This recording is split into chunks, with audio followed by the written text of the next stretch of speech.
5 of the XFL is here. And with the season in full swing, it's time to sort the pretenders from the contenders.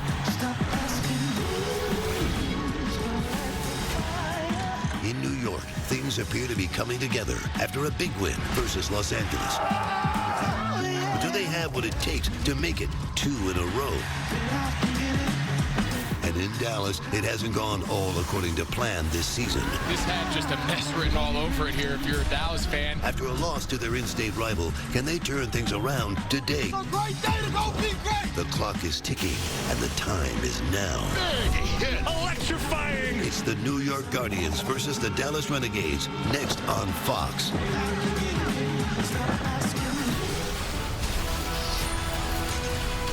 Important game. You guys have had a great week of practice, all right? Let's top it off here with the great game. Let's play our best game of the year right here this afternoon. Everybody in, fighting our ass off for 4 quarters. All right, let's go. Let's have a great one. Let's go. Get him. Keep it even. You turn it to the heart, and our guys, our big play guys, on both sides of the ball, when you get a chance to step up and make a play, let's go make the play. We're going to win this game. Let's get our first road win, guys. Both Bob Stoops and Kevin Gilbride looking for big performances from their teams today at the 2-2 New York Guardians hit the road to take on the 2-2 Dallas Renegades in Week 5 action of the XFL on Fox. Come on inside the broadcast booth to stay a while, folks. I'm Kurt Menefee along with Joel Klatt. And you know what, Joel? You got two teams both coming in at 2-2. Yep. This New York Guardians team, they were kind of struggling on offense for a couple of weeks. Made a change at quarterback last week. Luis Perez not only got him in the end zone, he got him a win. Yeah, Luis Perez was a stabilizing force for this team, and they needed it badly, not only on offense, but really for their entire organization. And he came in and stabilized him. It wasn't necessarily the stat sheet that jumped out with these great eye-popping numbers, but it was his presence. They say he's a no-pulse guy. He came in there. His leadership was palpable. His teammates this week voted him a captain. I expect him to get better every single week now that he's getting more and more reps in this Kevin Gilbride system. Meanwhile, Dallas made a change at quarterback this week for different reasons. Landry Jones, the face of this franchise, re-injured the knee that kept him out of Week 1, so now they have to go back to Philip Nelson. Yeah, and Philip Nelson, he started Week 1, and he didn't play poorly, but they ended up losing to what is now a really good St. Louis Battlehawks team. But he got a chance to sit behind Landry Jones and learn, watching the veteran operate this system, get in and out of protections, get in and out of run play calls at the line of scrimmage. He feels like that's going to pay huge dividends for him here in his second start of the season. Also, big factor for him and this entire team, avoid turnovers. 5 turnovers last week in that matchup against Houston. If he can stay clean, this Dallas team is a very good club. We can't wait to see how these two quarterbacks perform, but we're really excited to see how the guy performs down there on the sideline. That's right. I don't know if we've had this before. I don't think so. NFL player joining us on the sideline, and not just a player. He's a 5-time Pro Bowler for the New Orleans Saints, going into his 10th year. One of the best players in the National Football League, Cameron Jordan. And Cam, we are excited to have you with us. What's up, man? Hey, I appreciate it. Thanks for having me here. We talk about how excited I am to be a part of this atmosphere, to be a part of the XFL's Renegades versus the New York Guardians. There's nothing I'm more excited about than being able to be on the sideline and have all this access. So you talk about, the kickoff rules that I'm super excited to see, to be able to watch guys return these kicks, have to return these kicks. I mean, can you imagine somebody like Devin Hester getting an opportunity each and every time, each and every game? That's something that makes me so excited. I'm excited about the extra points, the 1, 2, the 3 from the 10. I put my mind. I'm going for 10. I'm going for 3 every time. So I'm super excited just to be here. I think we're super excited to see how long you last in that tie. No doubt. You don't seem like a tie guy to me. That's right. It's a chilly 64 degrees here. Great weather all around the country here as we get into March. A little bit windy, but the sun is out, so it shouldn't be too bad as Dallas comes into this game as the favorite. The over-under you see there, the numbers provided by Fox Bet. Now, keep in mind, each weekend you can win money playing XFL Super 6. All you have to do is download the Fox Sports Super 6 app and play for free for your chance to win $10,000. You know what? Cam Jordan talked about being excited, and this is one of the things that has excited a lot of people, the opening kickoff. Yeah, these kickoff rules, folks, I think this is one of the great innovations that we've seen, one of many in this league. Here we go, kicking it from the 30. Kickoff team lines up at the 25 on the opposite side, or excuse me, 30. 35, receiving team at the 30. Nobody moves until the returner touches the ball, and let's go. And he's doing it on the run. That's Austin Walter out to about the 34-yard line, and so Philip Nelson will take over from there. And as we mentioned, this is his second start, first one replacing the injured Landry Jones this week. Yeah, and Philip Nelson is a guy that has gotten a lot of reps, because remember, Landry was injured the entire fall camp, or excuse me, I always say fall camp, the camp here. I guess it was December camp. So this is a guy that's had a lot of reps and now gotten a chance to learn for the last couple of weeks, like I was saying. So we'll see if he can pay that off here in the first few series. They hand it off. Cameron Artis-Payne on first down with the carry. Do you see them under center? What do we got going here? This is a new little wrinkle here from the How Money Air Raid offense. Here's your offensive line up front. They're dealing with some injuries, some shuffling around, but rest assured, it's about the skilled position players, in particular these two backs, Lance Dunbar and Cameron Artis-Payne, a couple of the best players in this league. And both in the backfield right now on 2nd and 3. They fake the handoff, and out of the backfield, Lance Dunbar, and he picks up the first down. This defense knows that they're going to have to contend with these backs and the tight end, Donald Parham. We'll get to him in a little bit. But this defense is big up front. They're strong down the middle. They're built front to back and inside out. And they're going to have their hands full with these running backs. It's not just about them handing the football to these backs, but the Renegades do as good a job of anybody of getting the ball to the backs out of the backfield in the passing game. Here's Nelson on first down. Intended for Jeff Badette, broken up, falls incomplete. Gaskew Henry was in there, number 22. Nice little play. Played his college football at West Virginia. And we'll see some tempo here from Dallas, and that's what we've seen from Hal Mumme throughout the season. Is he wants to go fast. He wants to get up to that line of scrimmage, and in particular with these big guys up front, try to get them tired early. Nelson to the air again. Going downfield, Freddie Martino with the catch. Well, that's a way to get the young quarterback started. Yeah, that's a great ball right there. Just a terrific pass from Philip Nelson, up and over the top, and then a little separation right there at the end. And does he get a foot down? There's control. It looks like, well, no, hadn't had control. That they need to stop this, because that, folks, was not a catch, and they did not get it stopped in time. That is a huge break. It's a 32-yard play. You only need 1 foot down in the XFL, but we'll take a look at that again. But remember, it's got to be post-control. Okay, so you got to establish control first. Now control is there. He's clearly out of bounds, so a big miss here from this replay booth. And right now they're stopping, but it's a flag out in the defensive backfield. And they've run another play since then, so they can't go back and review that.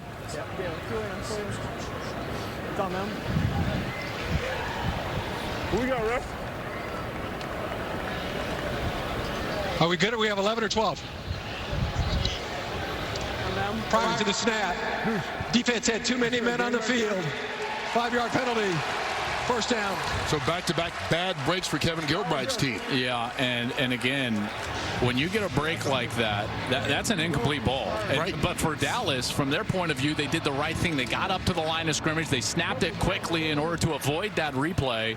And then now you've got to pay it off and capitalize on that fortunate break. And we'll see if they can do that here. The ball in the red zone here on their first possession. Yeah, from the 14-yard line now.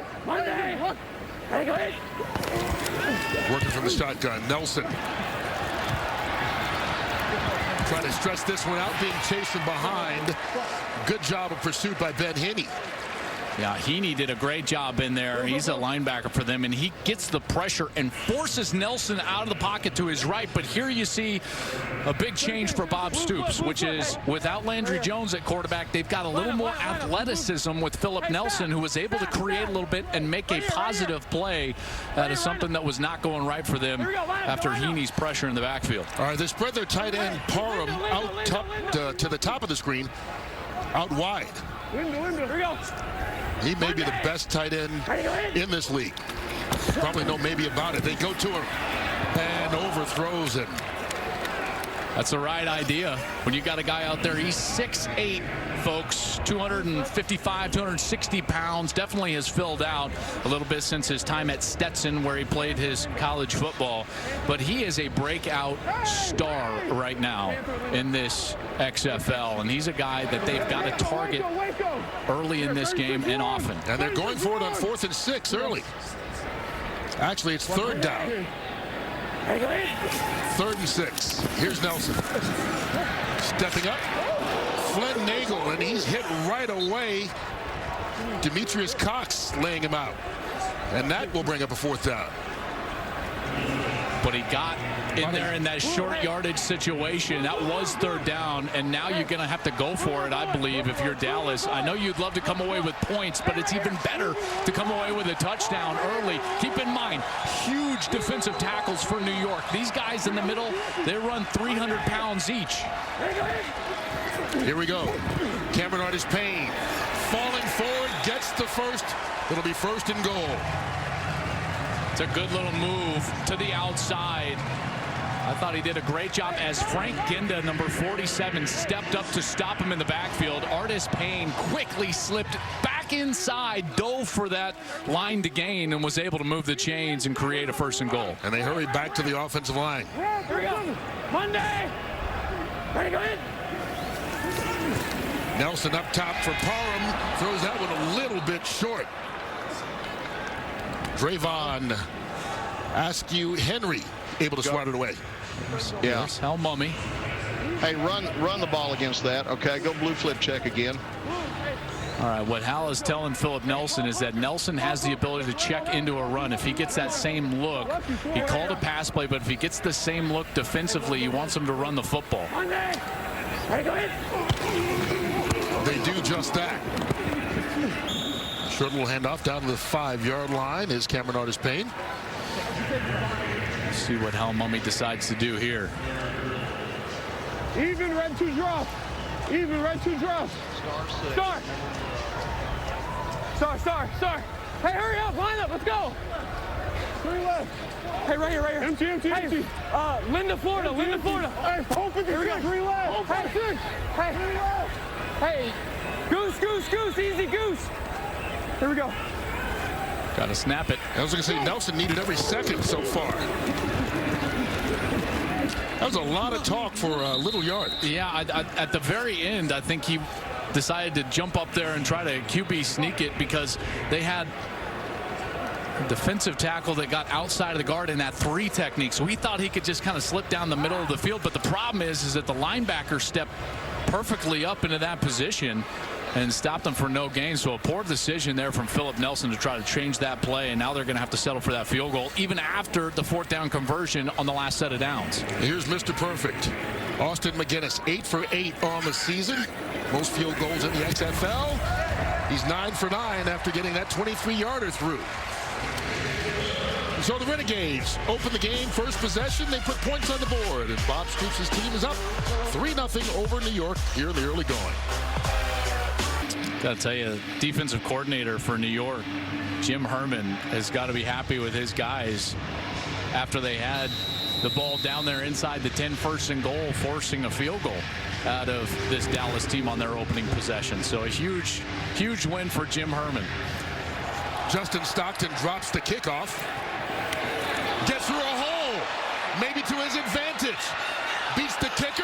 Now we'll try to outrun everybody. Caught from behind.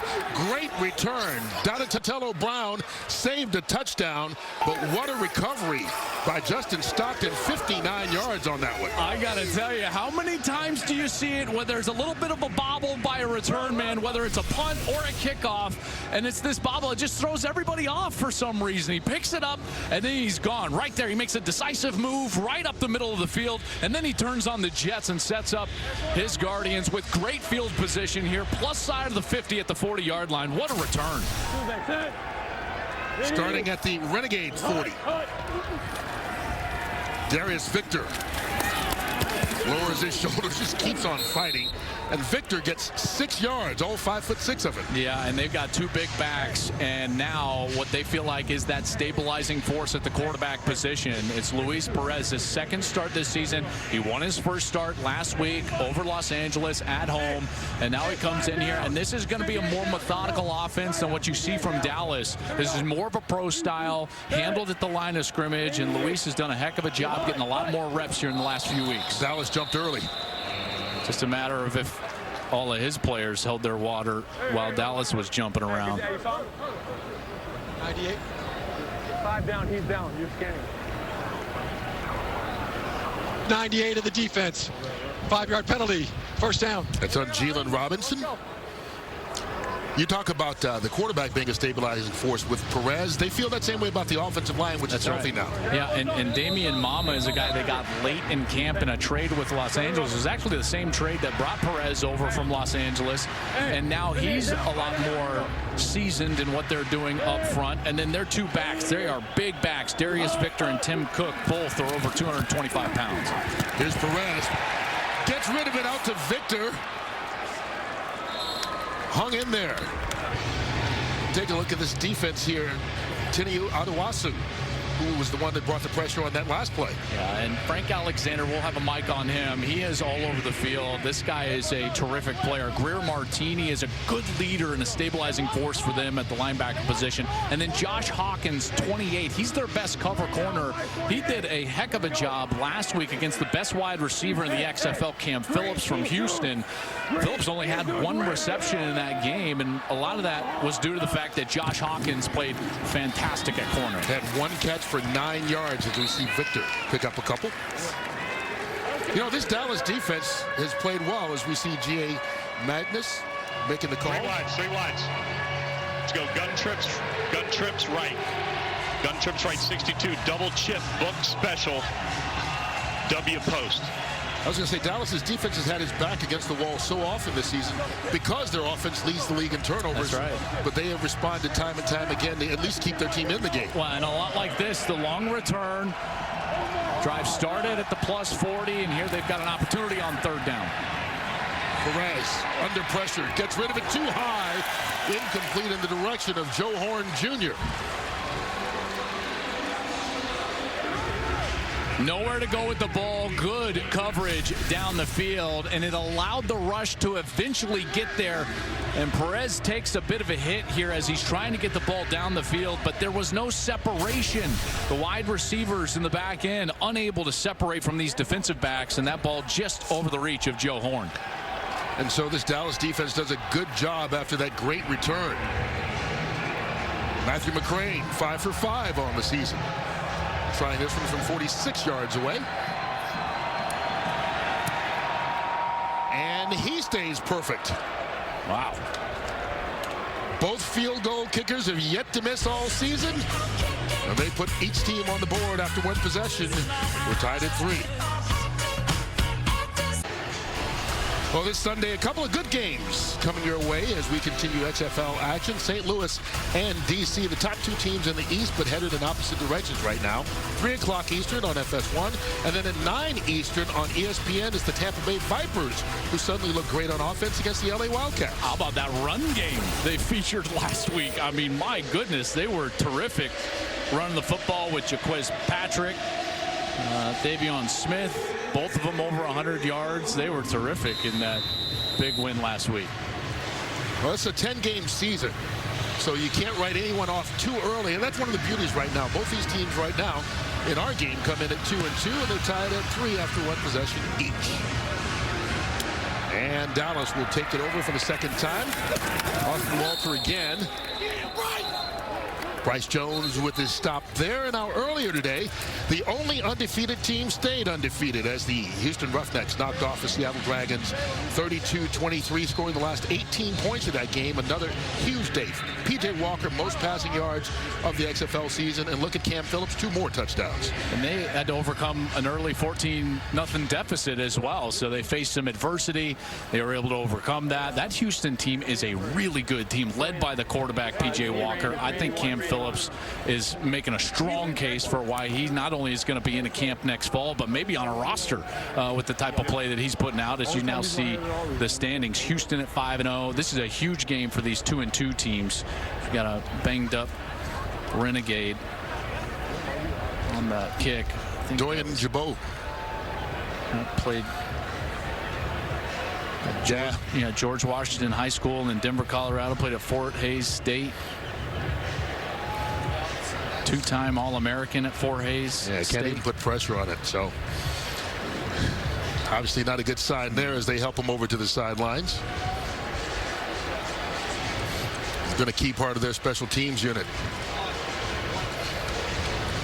Well, this offense for Dallas had a good rhythm after that long pass play to Martino. Did you see this offense look any differently than it would under Landry Jones after one possession? Landry is just so much more under control when he's handling and operating those checks at the line of scrimmage. You got the sense that it was moving a little fast for Philip Nelson on that first series. We'll see if it slows down for him here. So he gets it out to Jeff Badette to start this series off. Short gain, just a couple of yards on the play. Yeah, but more importantly, because New York knows that Dallas wants to handle things at the line of scrimmage and check into run plays, what Jim Herman, the defensive coordinator, wants to do is show Philip Nelson pictures and then change those pictures and the structure of the defense at the snap of the football in order to try to confuse the young quarterback and give New York a bit of an advantage.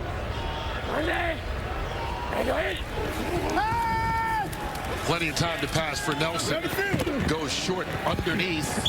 And the pass is caught. Cameron Artis-Payne with the reception. There's Jim Herman. 1-3. Rush, 1-3. Trying to change up a little bit. Double 3. Some sort of middle close coverage, I would assume. Right now, that looks like there's 2 safeties. Now it looks like one's starting to come down a little bit. We'll see what it ends up being. There it goes. Close safety, middle field. You can hear Nelson directing traffic. Hooks up with his tight end, Sean Price, for a first down. Nice play from Dallas. I like the timing from Philip Nelson. What he's able to do here is create some yards after the catch with the fact that the ball is out on time and it's accurate out in front of that tight end, and he's able to then lean forward, and Sean Price moves the chains for the Renegades. Gain of 8. From the 42. Quick pass out. Flynn Nagel had a couple of blockers but couldn't get through. Winds up getting stopped by A.J. Hindy. Yeah, this defense, they've talked a lot about the fact that the effort of their defense is what is the strength. I think it's also the size up front for them, and it's going to be really tough on Dallas to try to run the football because of the size of those defensive tackles. Play fake. Dunbar. Another short pickup. Only 1 yard on that one. Let's go blue. Stay in blue, and let's go 95. Blue. Prove it, Roger. Al Mummy, those short air raid play calls, right to the point, helps with tempo. Mummy calling the game from upstairs in the booth. Got hit on the sideline last week and injured his knee. Said he hadn't called up from the booth since early in his career, and he's been coaching for about 40 years. So it's been a while. Nelson going deep down the sideline. No flags on the play. Freddie Martino, the intended receiver. Bryce Jones there on the coverage. Boy, I thought there was some contact there. Nelson had a free rusher right in his face. New York did a great job with the blitz, disguising it, getting a free rusher in Philip Nelson's face. And then there was a lot of contact down the field. See right there, Jones. Well, I don't know. That's not significant quite enough to draw a flag, at least not from that angle. And Bryce Jones is able to have a nice defensive play there, and Dallas has to punt it away. Drew Gallitz on for the punt for Dallas. Gets it off. High kick. Austin Duke.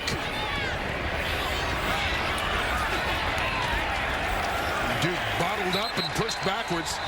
He'll get his forward progress, but another good stand, this time by the coverage team. 41 on the punt, 12 on the return. So now Luis Perez will get shot number 2. Here's a guy played his college ball right up the road from here. Texas A&M Commerce, less than an hour from where we are right now, and won a national championship there in Division II. Defense made a nice stand. Remember, after that great return to the 40-yard line, we'll see what this defense has lined up for Luis Perez and the Guardians here on this series. Dallas jumped again, flags out. Free play for Perez, who runs it, showing some wheels. Nice gain on the run by Perez. We'll see if this stands at 17 yards right now. Cam, that makes a defensive lineman just want to crawl in the hole, right? He knows he jumped off sides. Everyone knows he jumps off side. I mean, you get a little antsy, you jump off sides. First one's on you. Defense. But you don't really get more than one time. I mean, you see they've already switched him out. You got Tomasi Lule in there. And, you know, now he's just got to make the bigger play. Cam, you got to come back for it. I'm interested. Did you ever have like a key for you to help yourself? You know, a guy likes to go on two or something along those lines. Did you have a key to try to hold your water in there? Absolutely. I mean, when you talk about, you know, being able to know your quarterbacks, whether that's, you know, somebody who lifts his foot before he snaps the ball, or you're looking at your left tackle, it's all about those keys that are going to help you with that jump. Joe Horn bobbled that one. It's a good throw from Perez, even though he was hit as he threw it. On the mark still, but Horn just couldn't pull it in. Yeah, I thought it was a good ball there, and Horn had a chance. That first chance at it, he could have corralled that, as we got a Guardian down back behind the line of scrimmage. Looks like one of the offensive linemen, and that bobble just didn't allow Horn to corral it before he went out of bounds. I think that's John Kling. John Kling, the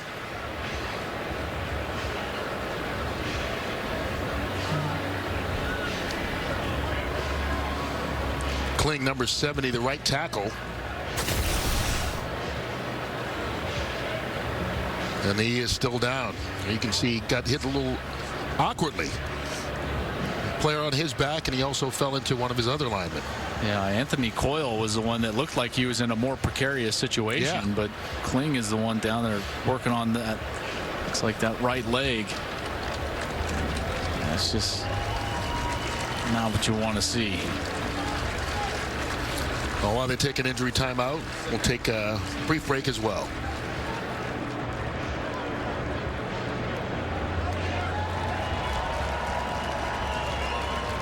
Well, the Guardians starting right tackle John Kling just getting up and being helped off the field by his teammates. And unfortunately, we've seen a couple of injuries here in the early going.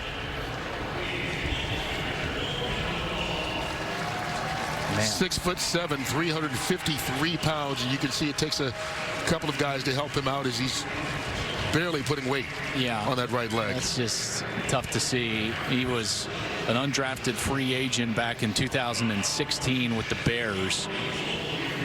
He was in the practice squad player with the Washington Redskins in 2017. Was waived in the final cuts in 2018. Played in the AAF last year with Atlanta. And let's hope that that's not as serious as it looks.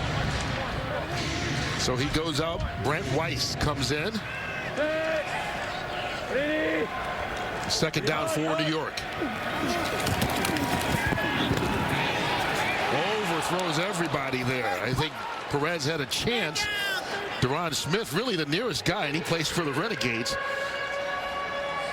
Smith took a great angle on that, the safety. They were trying to find Mikhail McKay down the field, but he took such a hard inside release that he was way too close to the safety. That would have been a very tough throw. And Perez is actually fortunate that he did overthrow him, or else I thought Deron Smith could have come down with an interception there. Yeah.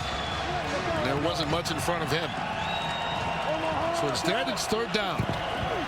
Here's Perez being chased out of the pocket. Keeping his eyes downfield and winds up just throwing that one out of bounds wisely. Well, this Dallas defense gives as many looks as anybody in the XFL, whether it's pressure looks, the amount of coverages that they run for their coordinator, Chris Woods. And that's clearly causing the offensive line and Luis Perez some problems here early in this game. It's been tough for them to diagnose what's going on, and we've seen pressure in Perez's face time after time after time, and forcing him to get out of the pocket, step up in the pocket, and he can just not get comfortable right now. So Justin Vogel, the former Pro Bowler with the Green Bay Packers, punched this one high for Flynn Nagel. Inside the 15. Makes a move out across the 25-yard line, down about the 27. Well, coming up this Wednesday through Saturday, the Big East tournament tips off at the legendary Madison Square Garden, where the biggest stars in the conference battle it out for the right to be called champion. Make sure you catch all the action on Fox, FS1, and the Fox Sports app. Well, the team that calls New York home in the XFL, the Guardians, and the Dallas Renegades all tied at 3 as we reach the final 90 seconds or so of this opening quarter. Flea flicker. Nelson looking, can't find anyone, and New York played that perfectly. Savon Walker and Ben Heaney wind up wrapping him up. The safeties did such a good job not biting. There was nowhere to go with the football. The entire secondary, it's almost like they knew exactly what was coming from Dallas, and then eventually that rush got home as Nelson had nowhere to go with the football. Lost a yard. New York not surprised at all. Cameron Artis-Payne, and he goes nowhere. Hey, punt alert! Ben Heaney again. I'll tell you, those defensive tackles are just making life miserable. Watch these tackles, these big guys in here. There's just no movement that Dallas is getting. And so the linebackers are unblocked, they're untouched, they're able to just scrape over the top, get in there and make their run fits. These defensive tackles are doing a heck of a job. I told you about their size, and they're already making their presence known here early in this game. 3rd and long. Nelson under pressure, gets rid of it. Artis-Payne, he goes nowhere. What a performance on this series by this Guardians defense. They continue to get better and better and better. Talking with Jim Herman, the defensive coordinator, before the game, he said a big reason why this defense is playing better is the fact that Luis Perez is now their quarterback, the belief that they have in him. He said it is crazy how every football team in America, the effort level increases when you all of a sudden have a quarterback that you really believe in and trust. Was voted a captain this week by his teammates in Luis Perez. And even though he hasn't played great so far in this first quarter, you can tell that defense knows, hey, we got a guy that's going to be around for 4 quarters. And Jim Herman certainly has a defense that's playing well so far. 1 quarter in the books. Renegades and Guardians all even at 3. 1 quarter in the books here in this 5th game of the XFL season and 5th week. Kurt Menefee, Joel Klatt in the broadcast booth. Cam Jordan of the New Orleans Saints roaming the sidelines with us this weekend as Dallas is set to punt. And this Guardians defense has really been good here in the early going. Yeah, they really have. And credit to their coaching staff. But Dallas, you know, they've got to feel like they're okay because this Dallas team is used to starting slow. Yeah. And then they have been a really good second half team. So there's no reason to panic here on the Renegade side. Austin Duke makes the fair catch at the 30-yard line. Let's get it down to Cam Jordan. Cam, what you got? I've got Ben Heaney here. You know, the way they've taken the field the first quarter, you figured the first 3 series, you guys sort of did your job and shut them down. After the first quarter, you got 3 points. Tell me, have you done that? Yeah, we, we're just executing the game plan, how we've been practicing all week, and just everything's come together. You know, we see a couple things out there and just adjusting, executing, and just following the game plan. It looks like you guys are really making an impact in the backfield. You got your defensive line going. You've got yourself coming downhill. Playing, you know, they're trying to slow you down with the screens and, you know, little quick outside plays. Yeah. But you guys are adjusting really well. Tell me exactly what's going on your side. Yeah, I mean, we kind of anticipated a lot of that. They're doing a lot of 2-back, 21 personnel type stuff, kind of just stuff we anticipated. And we have a couple new packages this week that we've been practicing to try to slow that down a little bit, and it's been working. So it's clearly been effective this first last quarter. I mean, 3 tackles in. Keep balling, bro. Yes, sir. Appreciate you. What are we doing? I think Cam's nerding out down there. There's no doubt. He's with his people. I love it. I just love seeing these guys. Cam was in our meetings yesterday as well, and the players walk in, and it's like there's a 5-time Pro Bowler. Yeah. You know, it's Cam Jordan sitting in front of them. They're in awe. Yeah, they are. Here's Perez. And that's E.J. Bibbs. Tight end comes in, makes the grab. Out to the 35. Gun box bunch swap. Gun box bunch swap. Right. 62 curl special. X Barber, McHale. Here we go. Calling the special route from McHale. He's down at the bottom of the screen, spread out wide to the left.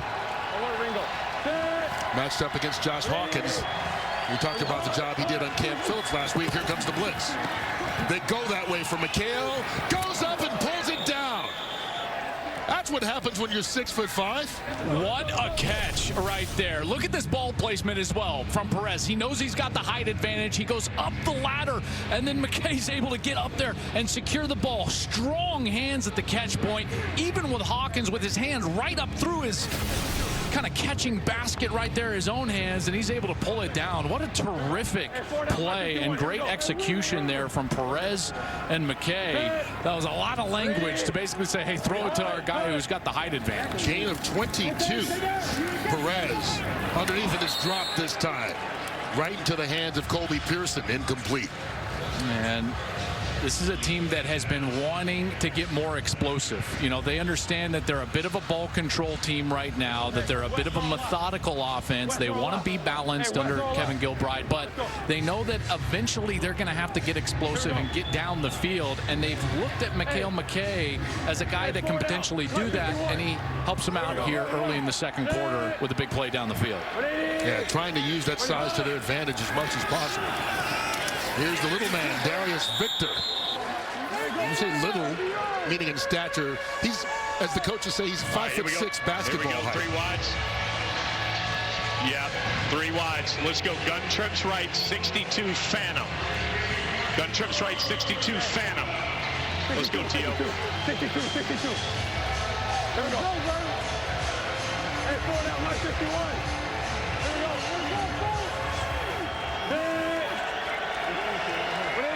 Third and long. All kinds of time for Perez. Another connection, T.O. Redding, and that will be a first down inside the 20. And now New York begins to pick it up in chunks, this time 23 yards. What happened on the first few series is that Perez didn't have any time. Watch the pocket on this play. He's got plenty of time. He's able to get to the third man in the progression, step into his throw, and deliver an absolute strike down the field to T.O. Redding. And Redding's able to come across the field, move the chains, and now they're in business inside the red zone for the first time today.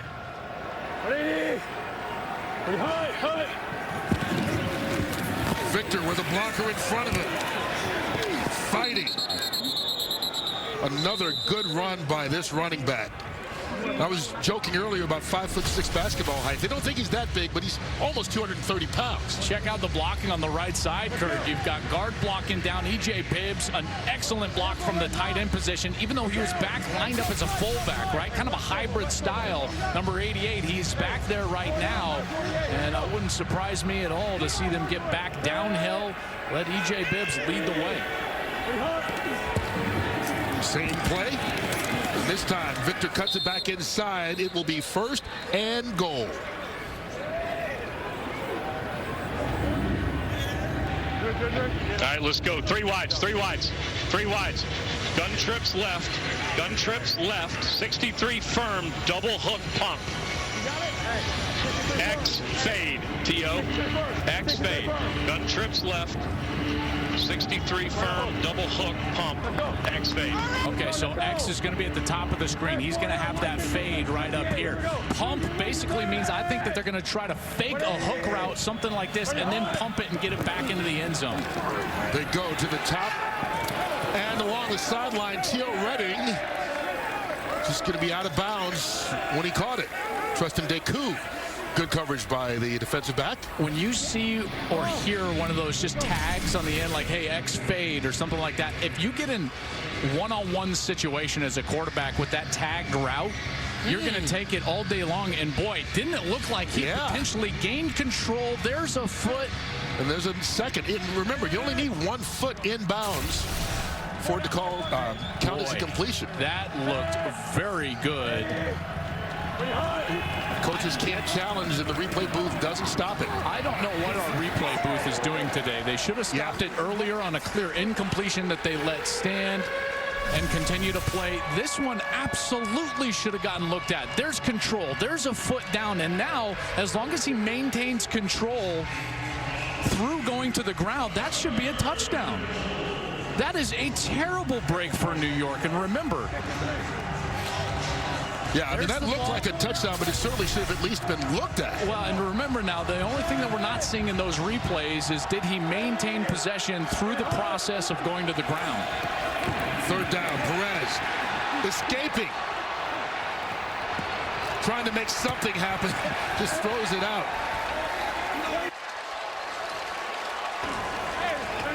Tony Garrard in pursuit.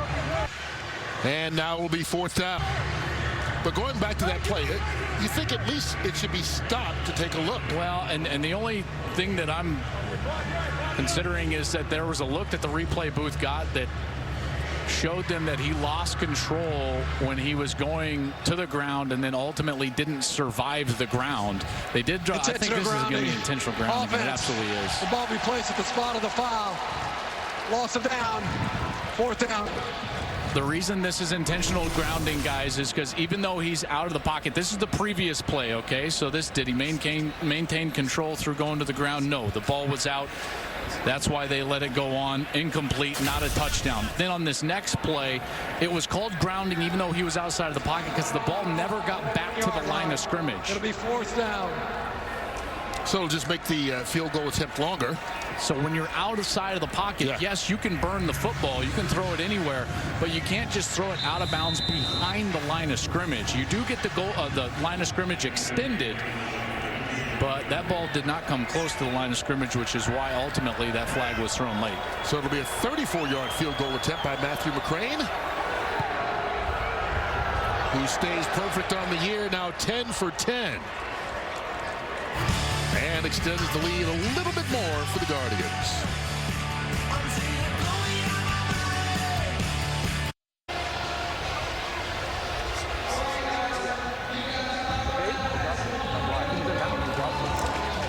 When you hit the ground, the ball came out. As Luis Perez explaining to his offensive coordinator, G.A. Mangus, what happened on it last year. Mangus thought the ball was caught by Redding for a touchdown, and Perez had to explain to him, like we had to, that he actually dropped it. So he saw it live. The replay booth did take a look at it, and they saw the drop, and that's why it was called an incomplete pass correctly. But they do get a field goal out of it, so this battle of field goals, 6-3 right now. New York on top.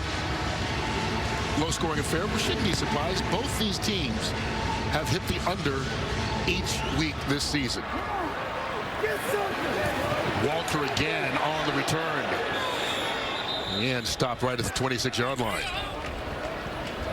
Let's see what Dallas decides to do here with Hal Mummy as their play caller. I think that they need to calm Philip Nelson down a little bit. You do that by getting the ball to your playmakers. So I would immediately look at a guy like Lance Dunbar, number 25, number 49, Donald Parham, the tight end, and call plays to try to get the football to those guys, get a couple of first downs, and settle the offense down so that we can try to get into some sort of rhythm here moving forward.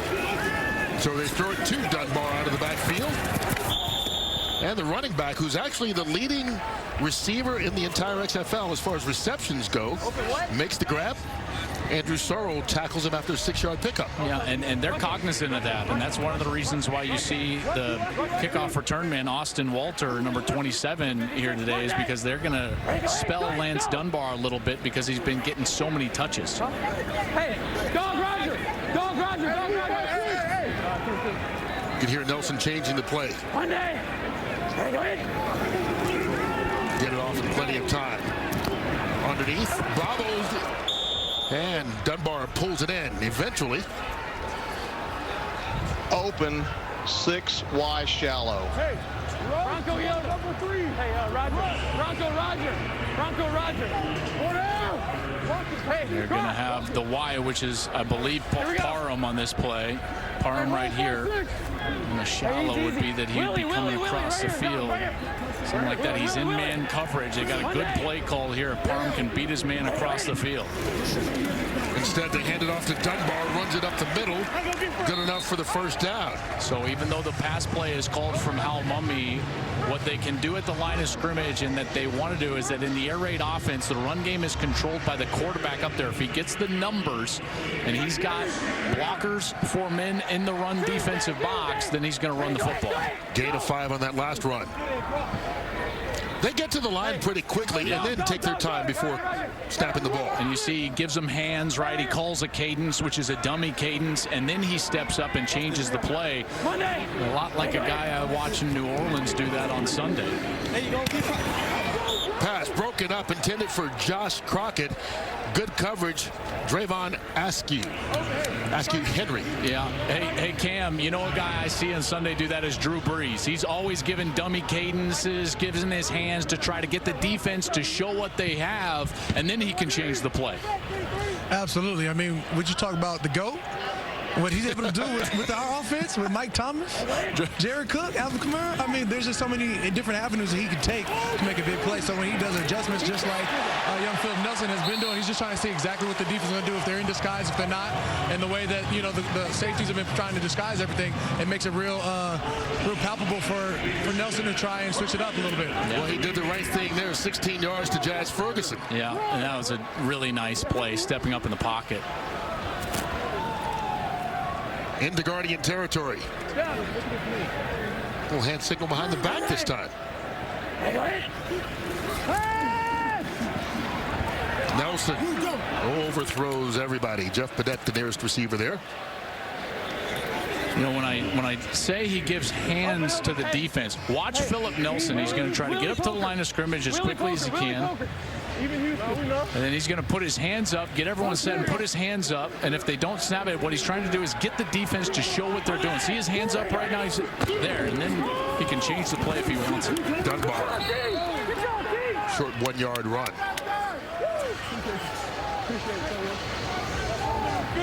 Ben Heaney has been active all day today. Apache 0 train. Also voted captain this week by his teammates.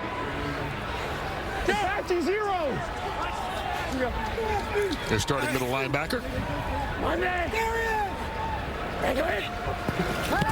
Here comes the pressure. Nelson up top for Badette. Oh, Badette had a step or two, but the connection just wasn't there. Yeah, that's a mistake from Nelson. He had the look, he had the one-on-one, but that even got a step and gained some separation, and Nelson just threw it out of bounds. 100% of passes thrown out of bounds are incomplete. That's just one of those cardinal rules for a quarterback, is you got to give your wide receiver a chance, and he did not do that as Badette gained that step and would have had a big play down the field. Yeah, they missed out on an opportunity there. Drew Gallitz with the punt. Austin Duke. Fair catch right at the 13-yard line. 4 minutes, 45 seconds left to go here in the first half. The Guardians and Dallas Renegades, both teams trying to get over the 500 mark to start the second half of the season. Well, neither team has been able to punch it in the end zone just yet. 6-3. The Guardians on top. Luis Perez making his second straight start after leading them to victory and really kind of stabilizing everything for this team last week. And you can almost feel it, not just with the offense and the defense, with the coaching staff, and everybody just seems much more calm than they were in previous weeks. Yeah, and you know, it's also shown up in more consistent play on the field. He came into the game completing 71% of his passes. That was almost 20% increase from the rest of the quarterbacks for the Guardians. So certainly more consistent play, which leads to some of that belief from your teammates. Here's Justin Stockton now in at running back, cuts it back. And a nice run by Stockton. You know, it's clear to me that early in this game, the best thing that they've got going on right now is that they've got, when E.J. Bibbs is in the backfield and they're running the ball downhill on the interior of the defense, That's where the Guardians are moving the ball, getting movement, and eventually what's going to happen is the safeties are going to have to start playing closer to the line of scrimmage, and then you'll get a play action opportunity down the field. But you don't have to do it too soon. Just continue to hammer away with this run game. And here's Stockton again after the 15-yard run previously. Picks up 4 more. Let's go. 1-2 wide. East gas. Slide. Close left. Gun 2 wide. East gas. X slide. Play clock down to 10. Down, my 51. Here we go. East. Ready, hut. High snap. Stockton again. Now, this has been the Justin Stockton possession. This time, give him 10 more. Yeah, that offensive line is winning up front. You can feel it right now. They're in a rhythm up front, and the best thing a play caller can do is continue to feed that rhythm for the guys playing offensive line.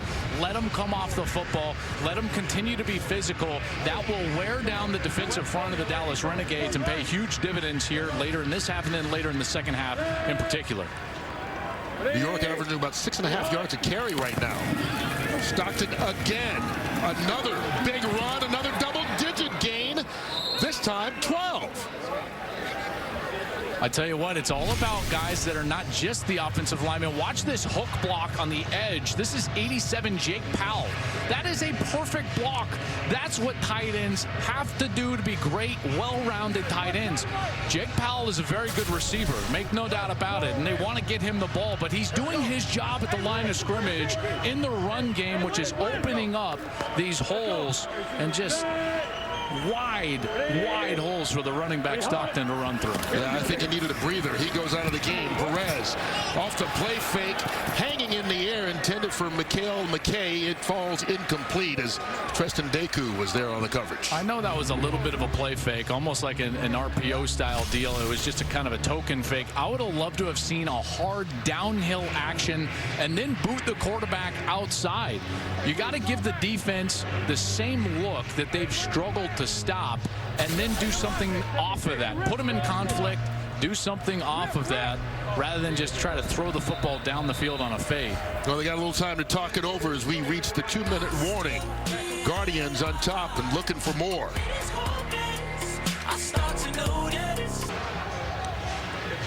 Two minutes left in the first half. New York's gotten the run game going on this drive. 40 yards, all on the ground so far. Ball's at the 47 of Dallas. Kurt Menefee, Joel Klatt in the broadcast booth. Saints Pro Bowl defensive end Cam Jordan hanging out with us on the sideline today. As Luis Perez and this Guardians offense tries to add to their lead before the break.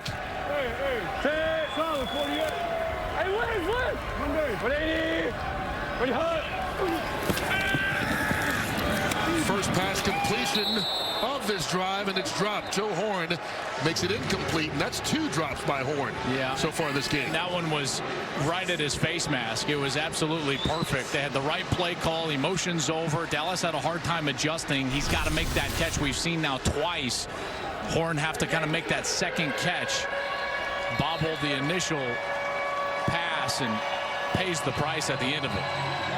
Yeah, it looked like he might have been bracing for that hit from Gerald Rivers. Horn, of course, the son of Joe Horn, the longtime New Orleans Saint. Please reset the game clock to 1 minute 56 seconds. The clock will be on the snap. So they'll reset the game clock and the play clock here. Remember, the clock rules change inside of 2 minutes, so what normally stops the clock stops the clock. So that was an incomplete pass. It's under further review. I think that they're going to take a look at that hit, but the clock rules, just to finish that off. Now, plays that normally the clock would run, a normal run play inbounds or a complete pass inbounds, what's going to happen is the game clock actually stops. The ball is spotted, then the play clock starts, goes from 25, and then once it hits 20, Go ahead, take your then time. The game clock is going to start. We so definitely have a here's shot the on the review. right-hand side where he never completed the process of the catch. So ruling on the field is confirmed. Okay. Thank you. That's Robert Liu, our replay official. And they stopped to make sure that it was not a catch. And you heard him say it wasn't, as the transparent booth here. For the review, ruling on the field is confirmed for an incomplete pass. The clock is correct at 1:56. It will start on the snap. So all the housekeeping is done. It's 3rd and 10.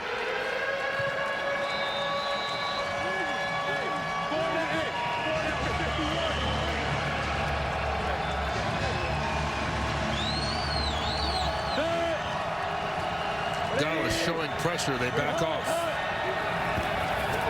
Perez dumps it off. Justin Stockton. And Stockton has been busy on this drive.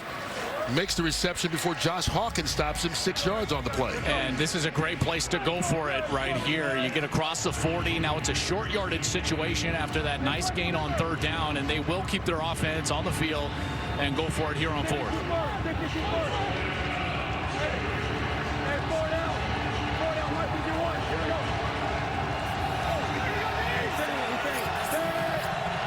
Needing 2 yards on what has been a run-heavy drive. They go to the air, and that's complete. Kobe Pearson fighting. We'll see if he made it. Tristan Deku was there wrestling with him, and it looks like he's going to be short. Boy, it looked from up here like he had made it on his forward progress. I thought that was a very good spot for Dallas there. We'll see where he was actually contacted. Definitely looks like he got to that line to gain with the football and then was taken back. As the game looks, see that ball's in the left hand. He was kind of lunging at that point. Remember, progress then would be ruled right at the contact point with Tristan Deku. And then he comes back a little bit towards where they actually spotted it. That is a tough one right there. That's a great look by our camera crew right down the line. It certainly looked like that football got to the, I guess that would be the 37-yard line. They marked it all the way back at the 38. That's about as bang as you can get. Is under further review. Yeah, no surprise. They're going to stop the game and take another look at this one. Short of the line again. I tell you, I don't know if there's going to be enough to overturn. Right. But I did think that was not. Jeff, we're taking a look to see if he made the line to gain here. We have a camera angle that's pretty much straight down the line to the line to gain. It's on his hip.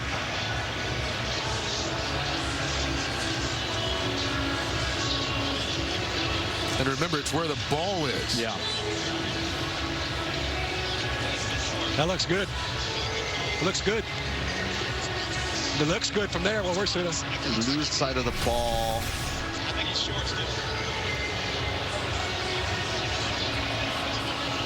Unfortunately, it's not enough, so we're going to have to stands on this, okay? Even though we have a good angle, we lose the ball. I totally disagree. The ball's right there. What's he talking about? There's nothing positive, yeah. So we're going to have to stands on this. Okay. After further review, the ruling on the field stands. Field stands. Thank you. The most upfield the ball ever gets, it's right in the middle of the screen. The ruling on the field stands. First down, Dallas. Let's go to LA and bring in our rules analyst, Dean Blandino. Dean, he said he didn't have a look at the ball. The most upfield the ball gets, he's got a perfectly good look, and it absolutely looked like it hit the 37-yard line to me. Yeah, I don't disagree that the nose of the ball may have made the 37, but remember, it's the point of first contact, and it looks like that he actually loses maybe a couple of inches when he's first contacted. I just don't know if there was enough to overturn that. Is that what this was basically about? The call on the field, not reversing it, no matter which way it was called? It was really close. Again, I thought we had really good looks at it, but you're looking at where the ball is when he's first contacted in relation to the line of gain, and I just don't think it was clear that he actually made the 37 at that point. I think it was interesting, too. Our white hat, Jeff Heeser, was looking at the Jumbotron here in the building, and you heard him say it looks good to me. There's Philip Nelson escaping. And thank you very much, Dean. We appreciate you taking the time to join us. And that pass is complete out to Freddie Martino for the first down. Dean's always right. I just disagree. Well, I disagreed live, and after seeing the replay, I thought he made it live. And then you see the replay, and I think it was enough to overturn it. But Dallas gets another break from replay here. And here's Lance Dunbar. Flags down on the play as he takes the second effort. Good enough for a 6-yard pickup right now. Holding on the other freaking team. Gotta be kidding me. Holding offense, number 70. 10-yard penalty. First down. Well, if you had any doubt as to which team that was against, just listen to Bob Stoops. That's Willie Beavers, his left tackle, who got called. Shit, they've been holding our ass off damn day and called it once. Now they, you know that? That's ridiculous. Everybody said that Stoops is much more relaxed and much happier here in the XFL than he was on those tense Oklahoma sidelines. Oh, Kurt, trust me, that is. Okay, that's the relaxed Bob Stoops. Here's Cameron Otis Payne. He's forced out of bounds. My bad on that. I mean, it's just such a huge penalty, though, because they're going to have 2nd and 4 after that nice little 6-yard gain, and then the holding call. And he understands how hard it is, to come back from that. They haven't had a bunch of rhythm offensively, so he's certainly frustrated. Hold 5-6. Yep, hold. You can see he's still pleading his case. Loss of a yard by Otis Payne. Easy, short. Here we go. Monday. Ready. They decide just to kind of run the football here. Under a minute left on 2nd and 21. Yeah, but with these clock rules, remember now, you can always think about 4-down territory. So they're on 2nd down. It's like, get as much as we can. Here on 3rd down, their main objective here is to make this a more manageable 4th down opportunity here. So you've got to get at least half of it back. Make this a 4th and 5, 4th and 4. You can keep your offense on the field and go for it. Well, they're letting a lot of clock run. If they're planning on trying to do something before halftime, this will certainly help. Philip Nelson goes airborne. He's going to be short of the 1st down, but you wanted to get half of it. They got a lot more than that on the run. That's exactly what I was talking about. Great decision here, and he gives up his body, goes high, pays the price, loses the football as he comes down. But here's the 4th down. They will keep their offense on the field and go for it here. So they got 13, making it 4th and 1. Blitz picked up. Nelson, wide open, Donald Parham, 1st down and more. And the 6'8" tight end fights his way down to the 15-yard line. Perfect play. Perfect play call, too. I love it. They get heavy play action. They get the tight end down the field, and it's an easy completion for Philip Nelson. And they have timeouts to spare. So with 16 seconds left, they get the timeout called. What a great little play call right there. So here's Parham, and he's just going to slip through, and then he's going to get onto the corner route. Look at the heavy play action. Now Philip Nelson rolls to his right, and Parham is wide open. A little bit of a bust in protection, or excuse me, in coverage there from New York. Can't let the 6'8" guy be that wide open down the field. And this is absolutely great execution. Remember now, they had that 2nd and short. They had the holding, so this was 1st and 20, then 2nd and 21. They get a nice completion, a good scramble, and then an excellent play call on 4th down to create a little momentum here and potentially get a score before the half. First catch of the day for the tight end, who has 4 touchdown receptions on the season, 2nd most in the XFL. 24 on that play. With a timeout still left in 16 seconds, I would work the middle of the field and try to make it a much easier path towards the end zone for your next snap here. From the 18. Nelson towards the end zone. Parham, the intended receiver, was battled around. Sorrell thought he had an interception. It hit the ground, and Parham was a little slow to get up. Yeah, he was shaken up there as they went up top for the big tight end. That is great coverage, and they continue to go at Drayvon Askew-Henry. They've thrown at Askew-Henry 7 times, have not completed a pass on the former West Virginia standout. So he has been in the crosshairs defensively and answered the bell wonderfully so far for New York. Parham out of the lineup right now. Nelson going the other way. Jazz Ferguson incomplete. Kurt, I didn't think they needed to take shots at the end zone. I thought that they could have gotten some more yardage and then taken a shot or maybe even two at the end zone. But now you're forced into a situation where Bob Stoops doesn't want to risk letting this entire clock run out on the next snap, so he's going to have to put his field goal kicker on the field and attempt a field goal to try to tie this thing up going into half. But they had time and the timeout left. They could have worked the middle of it, even with a run play, and gotten that down inside the 15-yard line, closer to the 10, and now you got a better chance to get into the end zone with your subsequent snaps. I think they actually wasted a lot of time earlier on this drive. When they're in the middle of the field, they weren't really in a hurry-up mode. They let some of that time disappear, and they could use it right now. But think of all the ways you can stop the clock. You had the timeout in your back pocket. They had everything that they could have done. So offensively, Hal Mumme there has got to realize that he doesn't need to take shots at the end zone right away. He could have worked the middle of the field, then taken a shot or again two at the end zone, because keep in mind with 6 seconds or even 7 seconds, if you were at the, let's say, 8-yard line, you could take a shot at the end zone because it'd be a quicker play. But right now they've got to kick a field goal because they're outside the 15.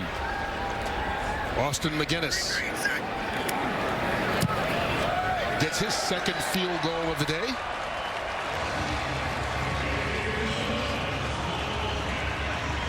And that takes us to halftime. The field goal kickers have all the points so far.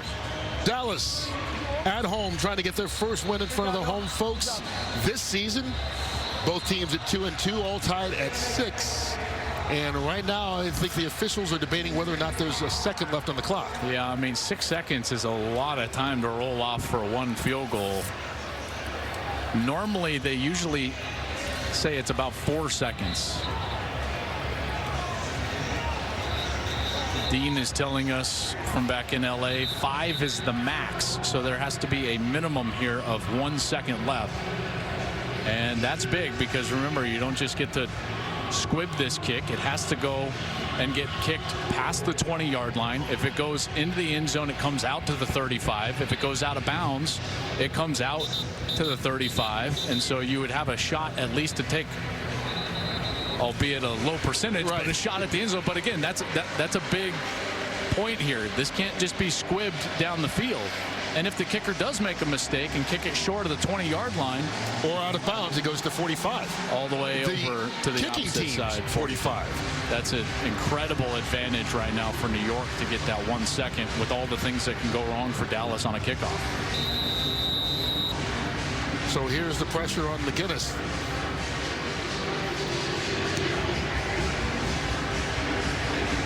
And it's caught.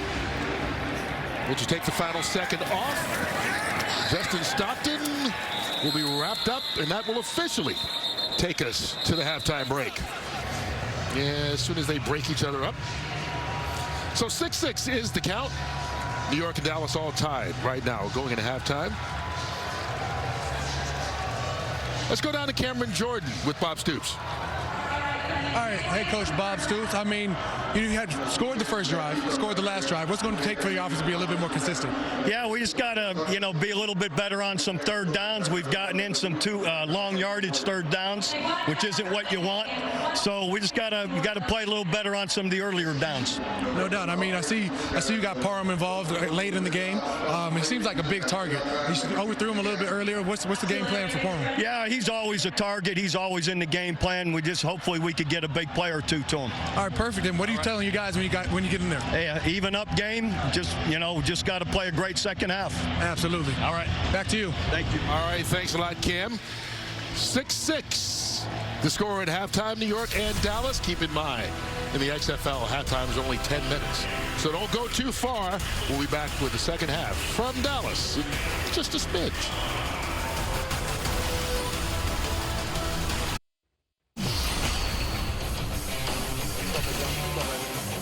Trust the guy next to you who will come out before you. Hey, nothing like this, man. Dog Linda! Dog Linda! Cynthia down.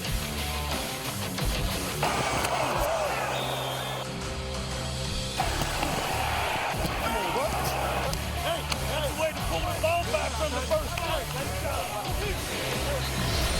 That was the progressive game flow. 6-6 is our score as we get ready to start the second half. The New York Guardians have the ball first to start the half.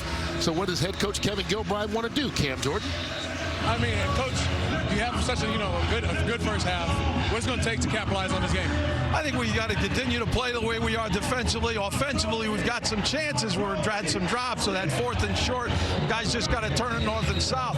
The plays are there. We just got to take advantage of the opportunity. Absolutely. I'll let you get back to your game. Back to you.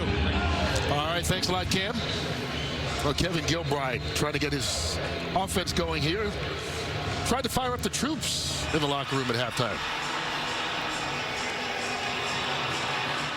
Now, hey, you're playing a hell of a game. We wanted to turn it into a battle of wills. You wanted to turn it into mental toughness. You wanted to see who wanted it more. My money is on us. It's on you. Yes, defensively, you're playing your ass off. Offensively, they can't even stop you. All you got to do is make the plays that are there to be made. They're there. Yep. Kicking game, you've won games for us before. Let's go win it now as a team. Let's go. Gilbride, a former head coach in the National Football League. Most notably, though, offensive coordinator for the New York Giants during their last 2 Super Bowl wins with Eli Manning at his quarterback. Now leading this Guardian team who will start the second half with the ball.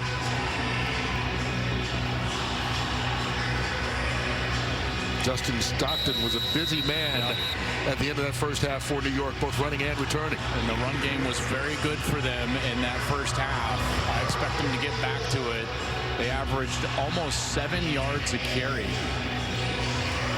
The teams can go once 3 seconds go off the clock after the ball hits the ground. There's Stockton pushed out of bounds. And so that's where Luis Perez will take over. Well, I mentioned that run game, and they have been very good. Stockton averaged 10 yards a carry on his 4 yards rushing. They had 76 yards on the ground as a team, 6.9 per carry. They did hit McKay for that one nice ball down the left sideline, but in order to get the passing game going and get the separation in the back end that they need, I think they need to continue to feature the run game. And here they got both backs in the backfield right now, Tim Cook and Darius Victor. As they start on first down from the 24. They hand it off to Cook. And nice run of 7 yards by Cook on first down. And these guys are big, and Dallas was very concerned with how they were going to tackle him, in particular in the second half. Because of their size, 225, 247 Tim Cook is, number 20. And Chris Woods told us that we need to get multiple guys there, because if we're just tackling man-to-man, one-on-one, we're going to get tired by the time the fourth quarter rolls around. Justin Stockton now in the backfield along with Victor. They play fake it, and it's dropped by McKay. Boy, that's exactly what Kevin Gilbride just said. There are plays there that we have to make. Now, this ball looks like it might have been just tipped, but barely. He's still got to catch that. The concentration's got to be there. That moves the chains and gives you a new set of downs. And here, now they're in a third down situation. In the first half, they were 2 of 5, 40% on third down. And that's also the 4th drop ball we've seen by this Guardians team. As Gilbride said, they've had their chances. Here comes the pressure. McKay grabs that one. Once again, using his size and going up and getting it. Taking it all the way to midfield on a 19-yard gain. Yeah, Dallas wanted a push-off there, and they might have a case here to be made. Watch here at the very end, just a bit of a push there where there's grabbing going on both ways as Donatello Brown was in coverage, but McHale comes back and makes the play after an easy drop on the previous snap, and he's able to move the chains. Let's see if they get back to that run game. 2 backs in the backfield. They get back to it. I'm almost certain that they will. Nope. They go to the air. Perez. That one's caught. T.O. Redding right at that first down marker. Nice little curl combination. Good rhythm for the quarterback. 2 wide. East gas. East gas X Barber. Hey. East gas. East gas. East gas. East gas. Here we go. East gas. Here we go. 4 down, mark 40. Here we go. Set. After the 10-yard gain. Ready, hut. Here's Perez. McHale, double digits and more. Another big play as they get in a rhythm here to start this second half. Give them 26. And how about the pressure that was in the face? Check out the pressure on this side, and Perez is going to get absolutely decked. He goes up, gets the high snap, knows he's going to get hit, delivers the ball outside, and McKay finally goes upstairs and gets it. 2 catches in a row now for McKay, and he's able to corral it, turn around, get some more positive yards. Really nice play. Remember now, it starts with a drop from McKay, and they go right back to him 2 times in a row, and he's able to make the play. Ball's at the 14. We've seen a high snap 5 or 6 times. Handoff, Victor. Darius Victor. Inside the 5. First and goal. Get a nice double team at the point of attack, and then unfortunately Tigre Scales, he kind of comes inside and gets himself caught up in that double team. Wasn't necessarily on a block, but then misses the tackle right there. Remember, these backs have some good size. Darius Victor, he's only 5'6", 226 pounds, ran right through it. 13-yard gain. High snap again. Perez intended for Redding. And it's broken up incomplete. Donatello Brown on the coverage. Yeah, Brown still talking to the official about that play a couple of snaps ago where he felt like they pushed off here, and he gets away with a little grab there, but Redding unable to turn around and get that ball completed. We'll see if Gilbride and Mangus go back to the run game. It's been so good. Remember, when they get big, they have gotten them off the ball constantly. They're averaging over 7.4 yards per play running the football. Marquise Williams comes in at quarterback. The former North Carolina Tar Heel, and he runs it on a draw play right into the end zone. Let's go, great call. Hey. His first touchdown of the season, and it comes on a 1-yard run.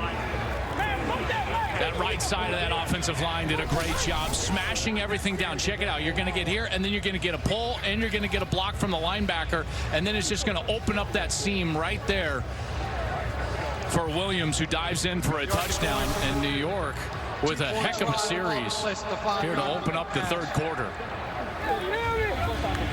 Nice 76-yard drive in less than 5 minutes, just over 4. Williams, part of the goal line package, gives New York the lead again. Hey, what's called? Hey, clock 10 shots, clock 10 shots. Hey, you gotta get Going for 2 points from the 5-yard line. Hey, 46, here we go. Perez back in, a quarterback under center. Nowhere to go. Flags come flying as well. Tony Garrard with the stop. But let's see what the marker's for.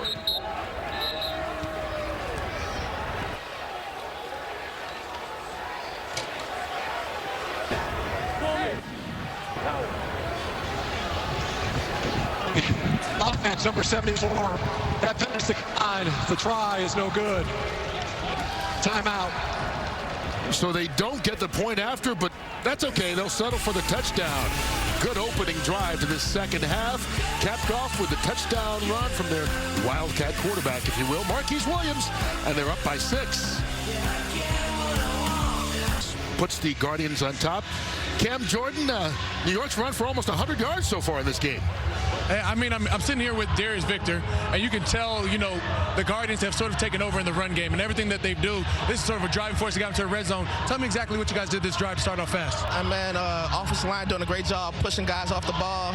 We're just running with our eyes. We do the easy part. I always say offensive line, the receivers blocking downfield, make our job a lot easier. So we're doing the easy part, and the fun part just running with the football. We've been doing this since we were kids. So, what was said in that locker room for you guys to come out and have this amazing first drive?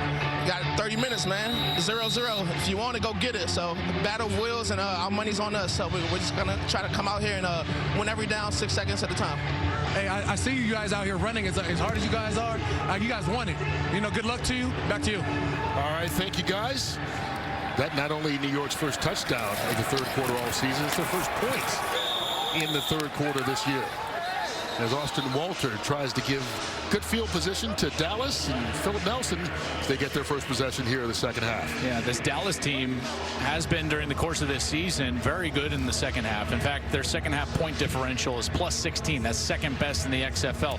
New York was minus 17. That was dead last in the XFL, and they're the ones that came out and really established that run game. We'll see what Nelson, Artis, Payne, and potentially Parham have in store here. And remember, Parham was shaken up late in that first half in the end zone, but he is on the field for Dallas. So good news for the Renegades.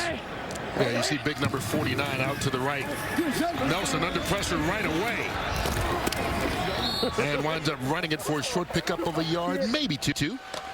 You know, the pressure has been really tough for Nelson. Watch as Barnes, 93. This is TJ Barnes, and he's just going to come in, and he just beats the center right there. And when you're a quarterback and you've got pressure in your face that quickly, it is nearly impossible to establish a rhythm. Empty backfield. Nelson going out to Jeff Badette. And Badette going to be stopped just short of the first down by Andrew Sorrow. Give him 5. And this defense, you just saw Jim Herman. They were very good in that first half. And again, I told you earlier in this game, they want to try to change the picture. Give Philip Nelson a picture pre-snap, change it post-snap, make sure that they're disguising their coverage and their blitz looks. Here they're in man coverage. Dunbar going to throw. He had Jazz Ferguson, and the running back just not able to take advantage of the trick play. Boy, I felt like he could have just run the ball. He had all those blockers over there. Yeah. And it looked like he did have Jazz Ferguson, but he had to wait so long that it just didn't come to fruition. Bob Stoops trying to pull out a little trick play here early in the third quarter.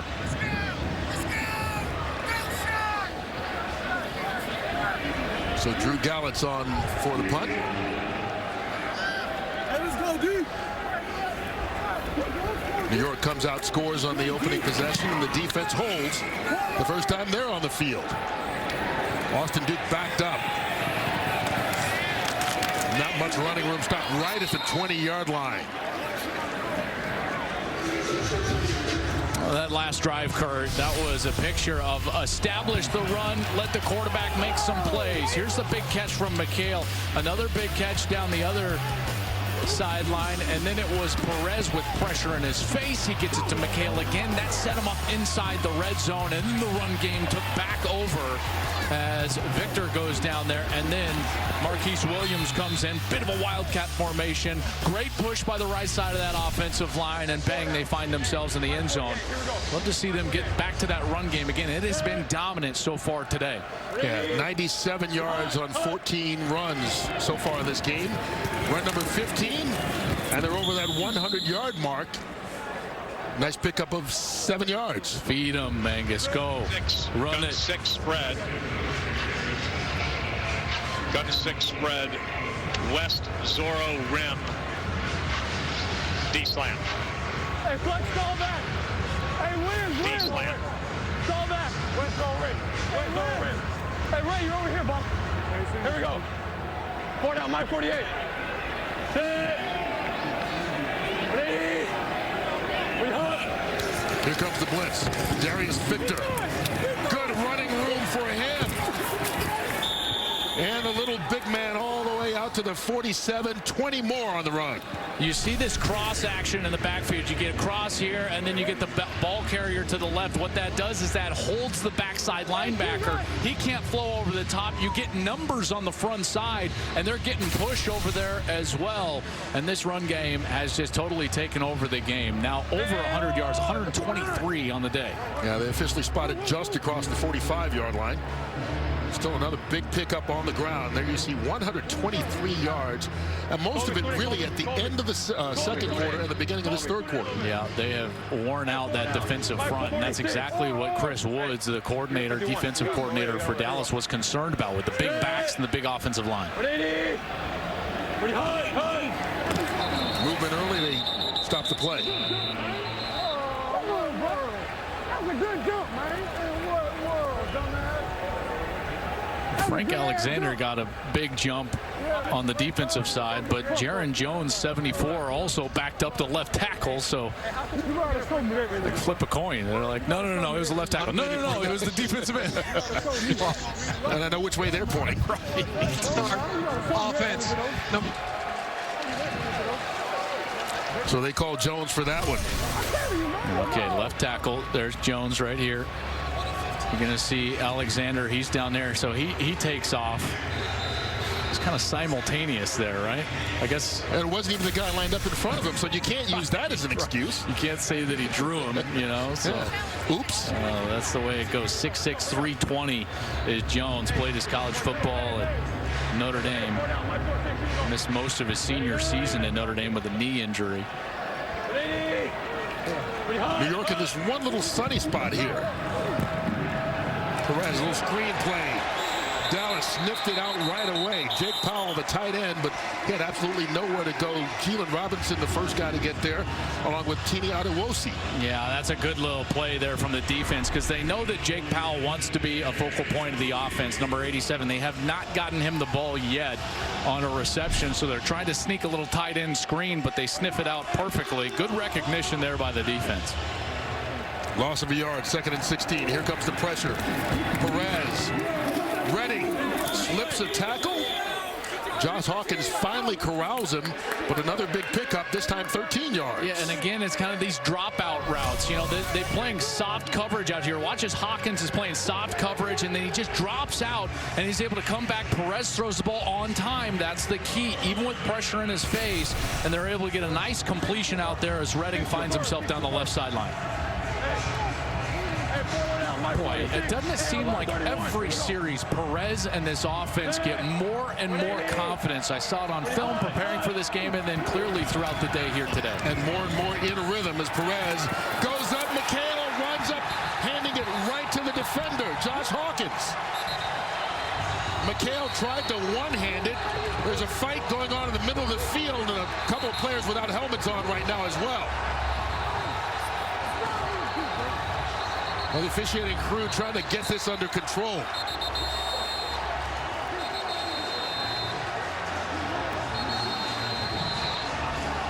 Oh, this one going all wrong for New York all of a sudden.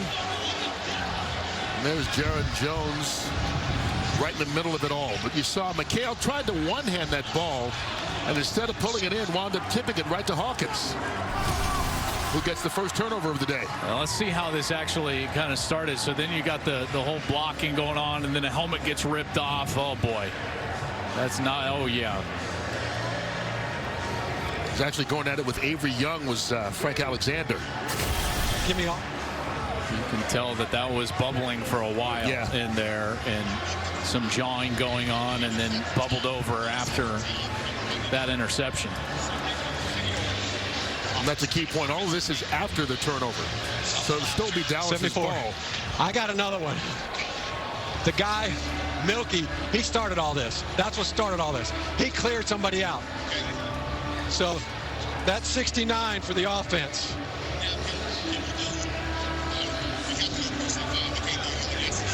They're all going to be done. Is anybody gone is all I wanted to know.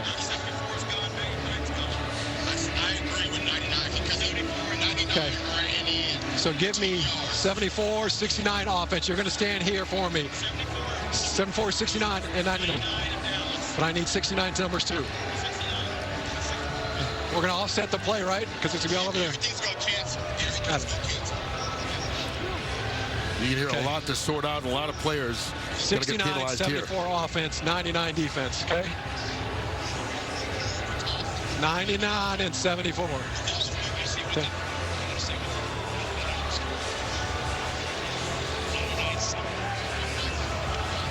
'69 is the center, Ian Silverman. 74, Jaron Jones. There are multiple fouls, both on each team. Personal foul, number 69, offense.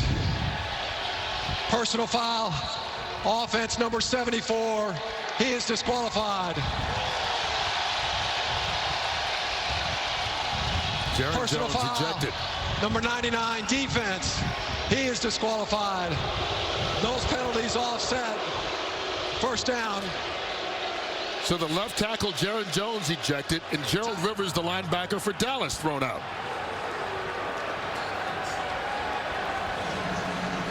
Most likely for throwing punches down in that scrum. We'll take another look at it during the break. All this after the interception by Josh Hawkins. Gives the ball back to Dallas. Punch, all right? We don't have anybody up front. You play in every package. You have to be smart. Daryl Johnston, the head of player personnel for Dallas, trying to explain to Frank Alexander that he really started this whole thing. You see number 57, Alexander. He goes at it with Ian Silberman, who pulls his helmet off, and that really got it going. He throws the punch, and then watch behind. That's where Jaron Jones, 7'4", he came in, he decked him, and in 99, Gerald Rivers. So that's why you've got Jones and Rivers ejected. But Alexander, I felt like dodged a bullet there. Yeah. Because he did throw a punch. And which should be automatic ejection. That's right. And Cam Jordan, I mean, you've been in emotional scenes and games. You got to be smarter than that after the whistle. Absolutely. I mean, but, you know, things that happen in the heat of moment, heat of battle, it can get a little crazy. It's just the after effects. It's the hey, coming across the field and pushing it back. It's the after effects of, hey, I'm going to need to come all the way over and get in there. At the end of the day, you know, whatever happens immediately, it happens. You got to let that wash away. Things that happen later, unforgivable. And all this was after the interception gave Dallas the football back, as we see Philip Nelson throw incomplete here on the first down. And both these teams now need to just find a way, take a deep breath, and settle down. Well, and I mean, from the New York side, no, they're not on offense right now. But remember, you had John Kling, the right tackle, go down with an injury, and he has not returned. And now the left tackle, Jaron Jones, is down. And this is not, you know, a super deep offensive line. So New York certainly hurt by these ejections, and we'll see how that affects the way that they go forward offensively here in the coming series. Yeah, they've been leaning on the run game so heavily here as Dallas runs the ball. Cameron Artis-Payne will bring up third down. I think this Dallas offense, they've got to lean on the fact that they can run the football and make life easier on Philip Nelson. If you take the first game that he started and now this game and even some of last week, he has yet to be the quarterback on a series for Dallas where they've scored a touchdown. So you've got to find something. You can't just continue to do the same things and think that you're going to get a different result. Nelson thrown high, and Nagel with the catch, and he'll move the chains. Calmummy. Give me open 6-8 shallow again.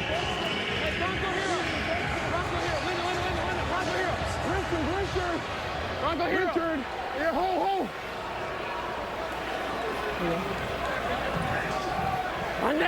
Dallas seems a bit more methodical here on this drive. Here's Nelson out to Flint Nagel again. Nagel slips a tackle. A gain of 6. Hey, Tiger Roger.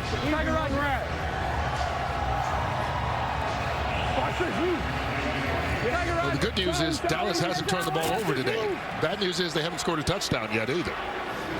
Hey.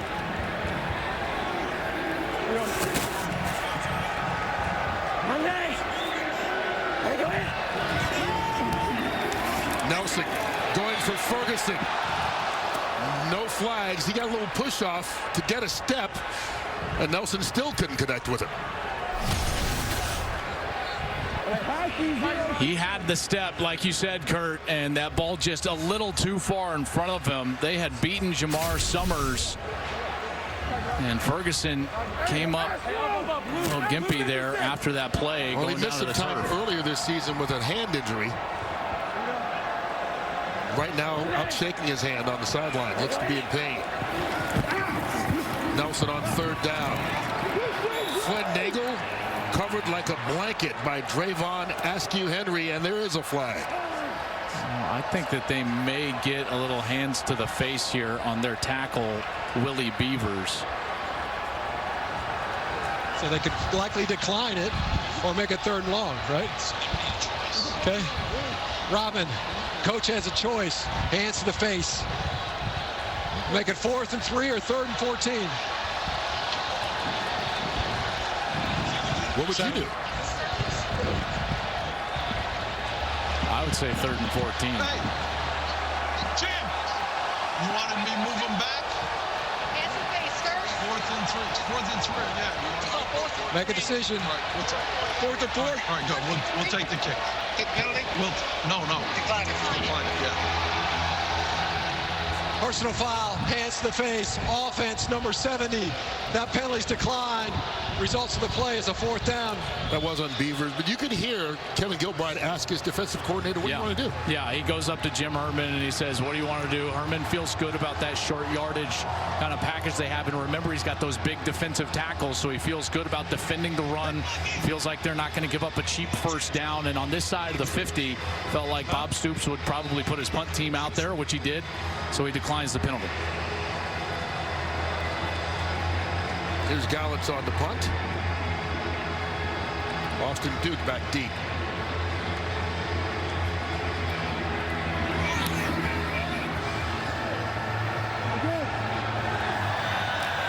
Makes it at the 20 and brought down right away. Good open field tackle by Sean Price. Well, coming up next, the heavyweights are back on Fox. Adam Babyface Kopnatski puts his undefeated record on the line against the Nordic Nightmare, Robert Helenies. The Battle of Brooklyn begins next on Fox and always on the Fox Sports app. Luis Perez trying to get the knockout punch here. Oh, I was just going to say, we just had a little undercard on that last series, you know, up there. This New York team, they have not been good on the road, and yet Dallas has not been good at home. So somebody's going to get their first win in that environment. Dallas looking for their first win at home of the entire season. And for New York, Derek Dennis comes in to play left tackle after the ejection of Jaron Jones. Perez. Colby Pearson breaks the tackle, and there he goes. Bye-bye. Touchdown, Guardians. 80 yards. Micah Abernathy, number 21, the safety, had the angle, and he went in for a big hit and didn't wrap up. Pearson stayed on his feet. Watch as Abernathy, he's going to come over from this side as a safety. He's got the angle right there. He sees the eyes. He's headed over, and he can make the play. It's going to be a big play, but he can make the play and get him down to the ground. He slips the tackle, and Pearson goes the distance for a touchdown. What a huge play for New York, who told us they wanted desperately to get more explosive in their offense, and they found it with Pearson breaking a tackle down the field. This Guardians team had scored 2 touchdowns total the last 3 weeks. They've got 2 here in this third quarter, and there's still 3:17 left to go. It was the last 38 possessions coming into this game. In the last 38 offensive possessions, they had scored 2 touchdowns. And here we go on back-to-back series. They find the end zone on the road. Here's Perez looking for the 2-point conversion. They get it. Justin Stockton adds to it. And the New York Guardians are up by 2 scores over Dallas on the road. Kevin Gilbride's team looking for their 2nd straight win. Tell you what a great route. Watches this route, goes to the flat, and then he comes back in. It's a little Texas route from the back. Goes to the flat, boom, sticks his right foot in the ground, and he heads back in. But did you see how he didn't sprint through the middle of the field? He understood that he needed to just slide through the zone, settle down, and Perez gave him the ball. And what a difference 2 weeks can make. I mean, a couple of weeks ago, this Guardians team was struggling. Yeah. But right now, they are on a roll, Cam Jordan. Absolutely. I mean, Luis, you guys started off strong, you know, had the first score coming in. Tell me how you've gotten comfortable in this offense and the play that you just made. Yeah, Coach made a great call. We were running curl flats all day. They're in single high, and we gave them a double move, and they bit on it, and Cole made a great play. Hey, as we all know, if that ground game opens up, you know that pass game's happening. So just tell me about the fluidity that's happening between you and your receivers right now. Yeah, as a quarterback, it's just so helpful to have a running game because now, you know, the defense doesn't know what we're going to do, and, you know, when they come on single high, they're forcing us to throw the ball, and our receivers doing a great job getting open. Absolutely, Chuck. Back to you. Appreciate it. That 80-yard touchdown, the longest play for the Guardians all season long.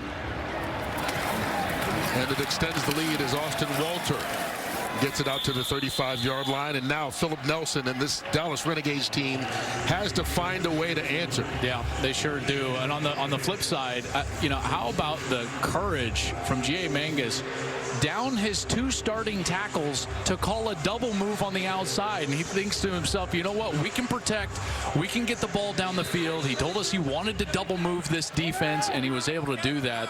That is a gutsy play call for a guy that was down his 2 starting tackles. So now a lot of weight on the shoulders of Nelson. He's starting at quarterback this week because of the injury to Landry Jones. And good to see Donald Parham back in the game. He left with an injury in the first half, but that's just his 2nd reception. Well, this is quite the hole for Dallas, in particular with Philip Nelson. And like I said, it's not the greatest statistic, but with him at quarterback, they've yet to get the ball into the end zone, and they've got to try to find something in their offense to unlock this Jim Herman defense. Ball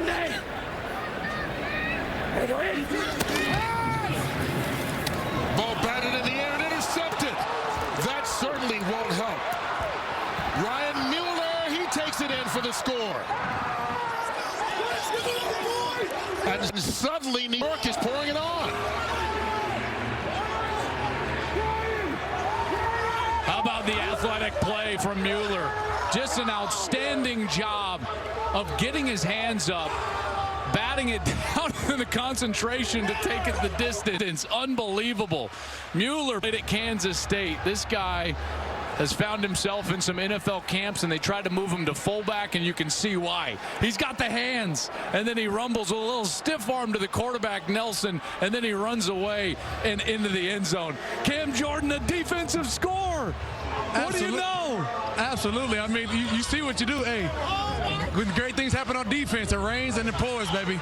You got to love the way that they're playing right now. That defense is really showing up through this entire game, and a big play like that is going to mean tons for the rest of this game. Cam, be honest. What would you rather have, a sack or a touchdown? Sack. Into a touchdown. Sack, force, touchdown. Trifecta. Which one pays you more? That's the question, right? That's right. That's right. 33 yards on the pick 6. And here's Perez as they go for 1. Off the play fake for McKay. Put those big hands out there and adds 1 more to it. 27-6. New York in control.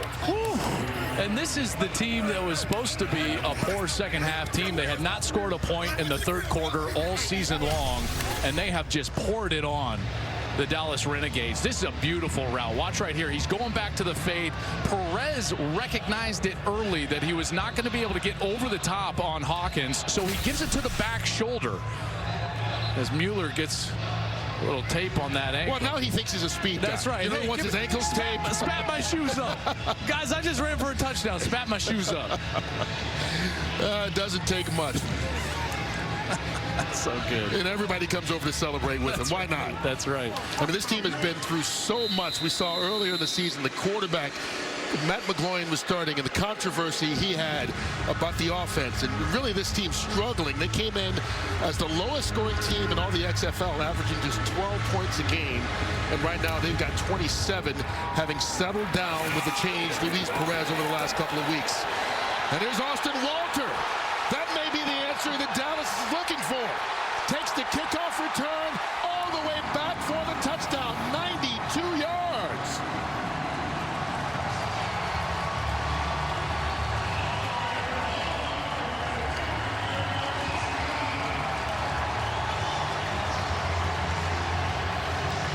This is a great little scheme from Dallas. Watch right here. You're going to get a block cross this way and cross this way. That opens up the lane. See those 2 guys cross? Now they get the lane opened up, and then it's speed.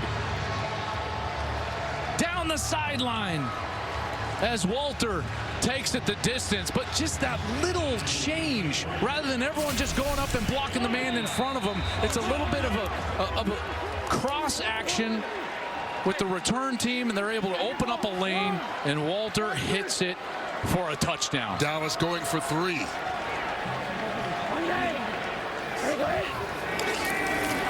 Nelson tripped up in the backfield, and that'll be over. but only the second kickoff return for touchdown this season in the XFL. Cam Jordan standing by with the guy who did it, Austin Walter. I mean, New York had just made a quick strike on defense. You come around and you answer. Tell me how you did that. I just know we needed a spark. My coach just kept saying, it's there, it's there. And I just saw it, just hit it. My teammates blocked it up. I had to do my part, and I did it. A couple weeks back, I saw the first return happen, and now you're talking about you're the second return touchdown. I mean, how's it feel? It feels good. All glory to God. Couldn't have done it without him and my teammates. I'm just doing my part, but without the other people, it wouldn't have happened. Absolutely, Kurt. All right, thanks a lot, Cam. You know, the Dallas people were saying we need to get the ball in the hands of Austin Walter more, and that was kind of the game plan today. I don't know if kick return was what they had in mind. It doesn't matter. It paid off. Well, trust me when I tell you, there's a lot of people happy about that, right? Not just Dallas fans that got back in, not just New York fans. They're seeing some really. We just hit the over, folks. Okay. I'm just saying, a 6-6 game at halftime, it didn't look good for the overs, and bang, bang. And all of a sudden, we've got a third quarter over with two teams that have not hit the over all year long.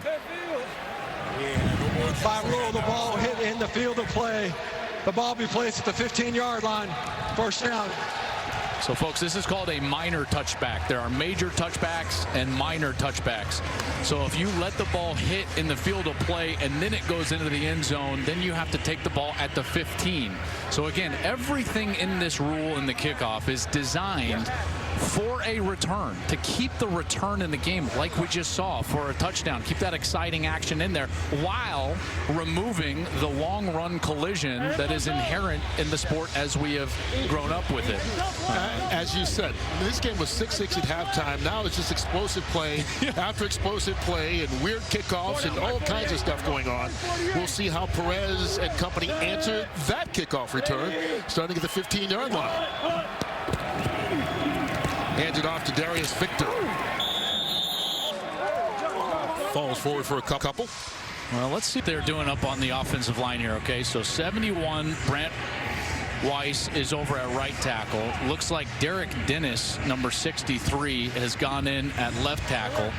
And you've still got Silberman in there at center, and 77, Damian Mama and Anthony Coyle. So they're basically down to one reserve offensive lineman. Avery Young is the 6th offensive lineman right now, and he's the only one they got left. Here's Darius Victor trying to change direction, but he's caught in the backfield. Dropped at the line of scrimmage. Go. Let's go 3 wides. 3 wides. Let's go gun. 62 double chip Z sail. Gun trips right. 62 double chip Z sail.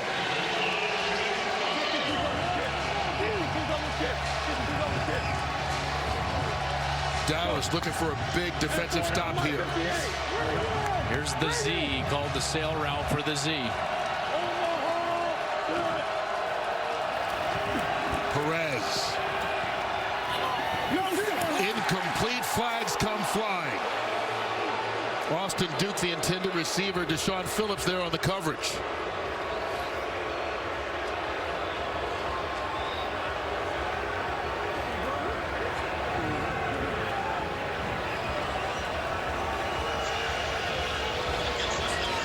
.41. That is Deshaun Phillips, number 41. Interference, defense, number 41. Ball be placed at the spot of the foul. First down. And that's a big call. Yeah, it sure is. And here's Phillips, who's in a trail position. And as he's trying to gain the advantage here, looks like he pulls that arm back a little bit, and then there's some contact, but I don't know if he was hindering his ability to get to the football, Austin Duke, and they've certainly let him play through more contact than that prior in this game. Not a consistent call, at the least. In the direction of Darius Victor, so it'll be incomplete. But that was a big call because instead of punting and Dallas having really good field position, it resets the downs and gives New York a chance to at least get more yards, if not points. You hit it on the field position thing, and Bob Stoops absolutely knows all about that. And this defense, know, they have faced a lot of snaps, and again, that run game has been very good. I'm surprised New York hasn't gotten back to the run game. I know they're down now both their offensive tackles, but I think that you'd still have to try it, but it looks like they're content to sit in this kind of 3-receiver set. Darius Victor trying to spin, absolutely nowhere to go. Going to lose a couple of yards. Let's see what G.A. Mangus can dial up now. As we get down to the end of this third quarter, Dallas trying to get at least one more defensive stop right here to give their offense the ball back and get this game a little bit closer. It was 6-6 at halftime. We go into the final period. New York feeling good, up 27-12, but there's still another quarter left to go.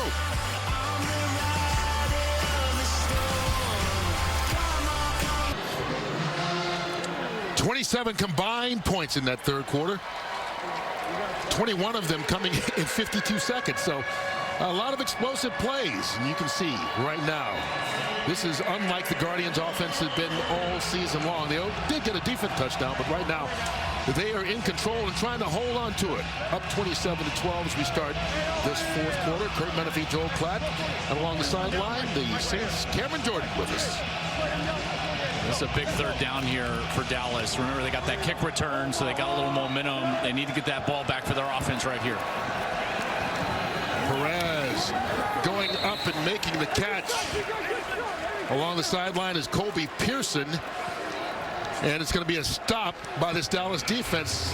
New York got a punt here on fourth down after the 10-yard pickup wasn't enough. Yeah, great pursuit there. You saw 3 Dallas Renegades in position to make that tackle, and they are able to force that punt.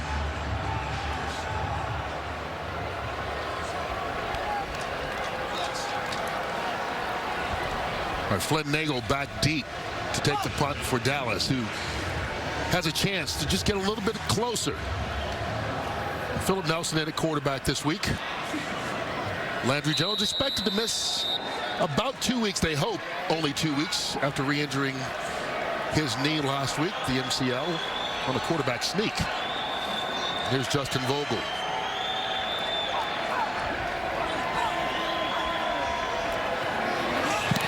That punt just got off.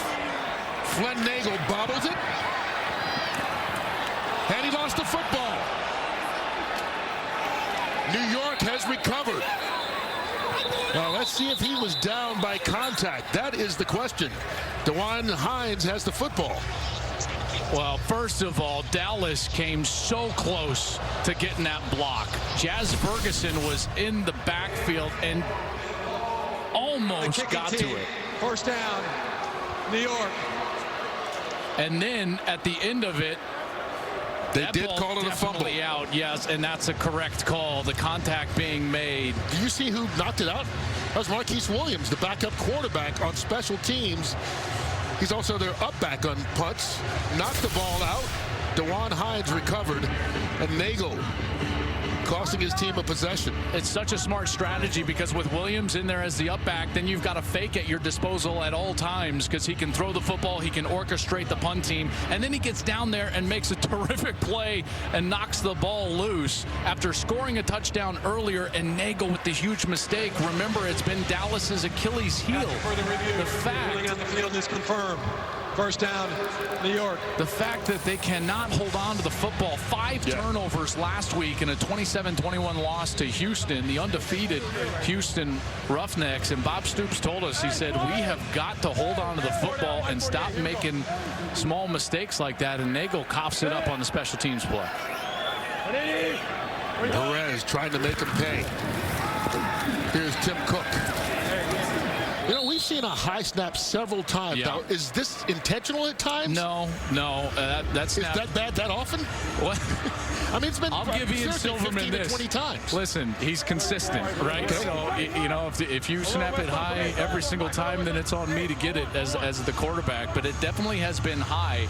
They have gone back, I will say, to E.J. Bibbs, the H-back tight end, in that fullback position, which generally means that downhill inside the tackle run game. And they hand it off to Cook, and they do just that. I would stay right there. They haven't stopped that all game long.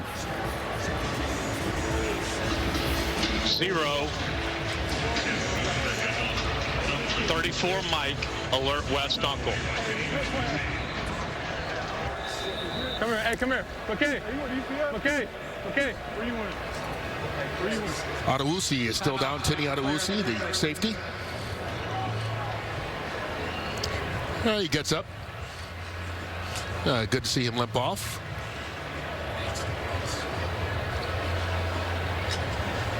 Here's Perez. And you're right. Why not keep running the ball? Yeah. I mean, they've got 137 yards rushing right now. They're season high. And they've been dominant, yeah. Kurt. You know, and this is when, you know, we always talk about football being a game of wills and trying to impress your will upon your opponent or break their will. Well, this is will crushing for Chris Wood's defense, is when you just line up, they know you're going to run it, you know you're going to run it, and you can still do it successfully.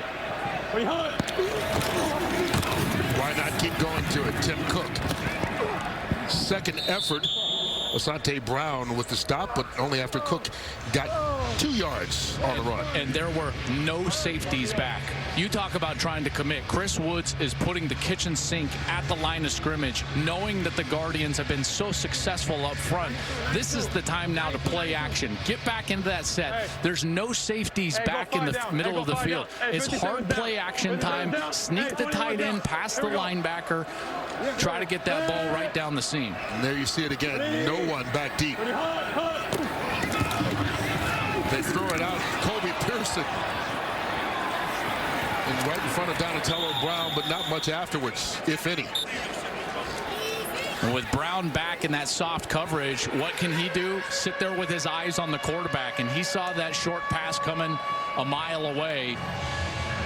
Storms that cushion. He gets up there right at the catch point and forces nearly a negative play here, and now another third down. This is a critical Dallas down here. They have got to force a field goal attempt. They can hold them to a field goal. It would be only, what is that, 18 points, which 2 scores, 2 possession game here in the XFL.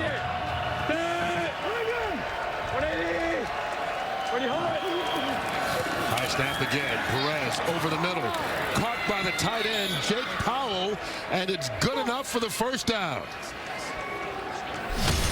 What a nice route. Watch Powell. He's just going to sneak over the middle. He gets inside leverage, and Perez on time throws that ball away from the defender. Powell is not screaming across the middle. He's just kind of floating across, gaining position and the space needed to move the chains. Perez finds him and delivers a beautiful ball. Anytime you young quarterbacks out there are throwing the ball over the middle in the short zones, you've got to put the ball on the frame of the wide receiver. He frames him up, and it's a first down. They get the snap off. Draw play, Cook. And he's going to be dropped for a loss. Tigre Scales. Check this out. Kurt, look at the safety back here, right?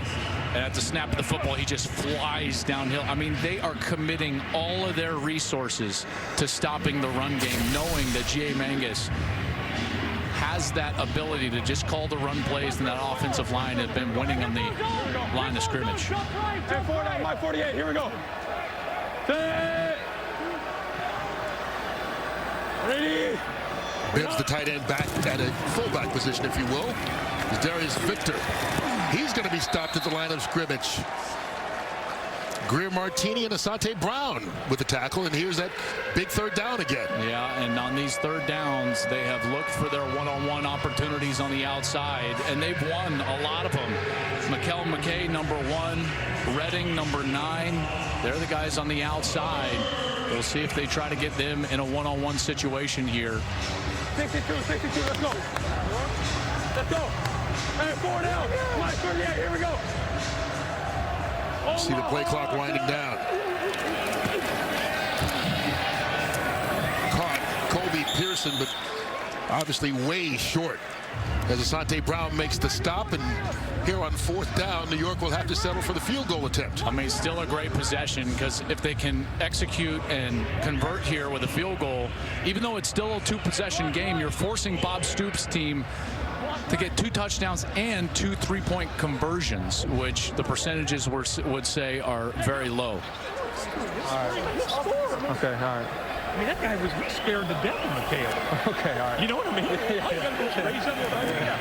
You can hear G.A. Mangus telling him he should have thrown it. Well, that's kind of what I was thinking they wanted to do. That's what Mangus wanted. McHale's sitting there like, hey, man, give me a shot.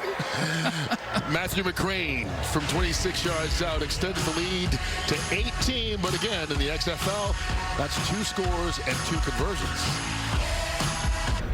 Trust the guy next to you. Either got J-Lo or Playboy or Raider.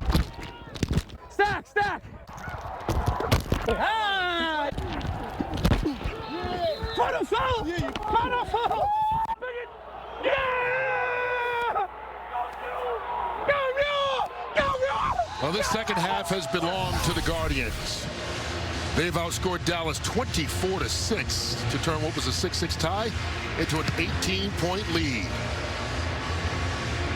Austin Walter, last time he touched it, took it back 92 yards for a score. A little short of this time. It's a New York kind of night here on Fox. The Guardians have the lead now. And when we're done, Brian Kenny with PBC Boxing from Brooklyn. Brian Kenny here in Brooklyn. We are live at the Barclays Center, and we are getting ready for 3 unbeaten heavyweight contenders. Adam Kovnatsky, one of the top 10 heavyweights in the world, taking on Robert Helenius. We'll see you right after the game. Kurt? All right, Brian, look forward to that one. We'll see if Dallas can get back in this one before it's over. Hey, go ahead.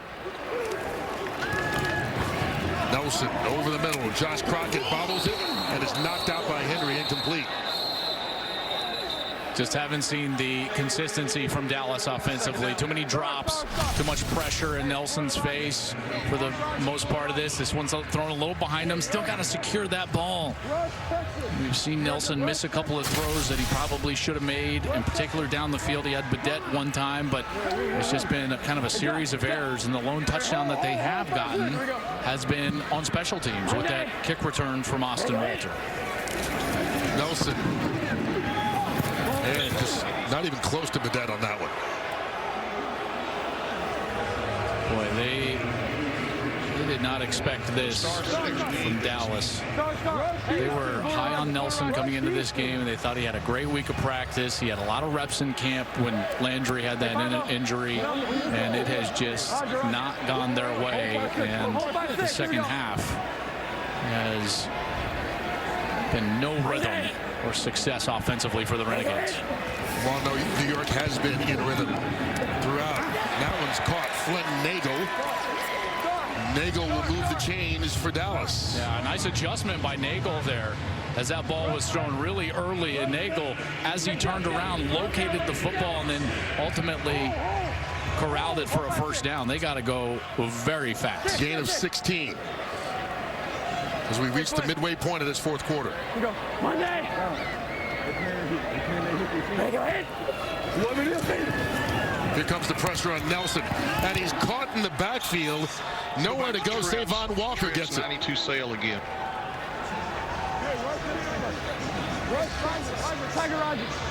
Second sack of this game for Walker, who came in as the league leader with 2.5, now 4.5 on the year. Hey, move 36. Move. Hey, go ahead. Underneath, Josh Crockett. Spinning his way out to the 47-yard line. Now, Kurt, I think it's imperative from an offensive standpoint, when you're down 2 possessions and you're getting down there in the back half of the fourth quarter, you've got to set markers for yourself. In a 2-possession game, you got to think to yourself, okay, we got to score by somewhere in the 4.5 range, maybe the 4-minute mark, to really give ourselves a good chance with the way that the Guardians are running the football. And Nelson with a good run, diving forward. And with the forward progress, he will get the first down. We've seen that a couple of times. Nelson's able to move the chains with his feet, something that they don't have with Landry Jones. And we've got Andrew Sorrow still down. Yeah, Sorrow, number 30 for free New York. safety. He's in camp with the Kansas City Chiefs last year. Out of Florida Atlantic.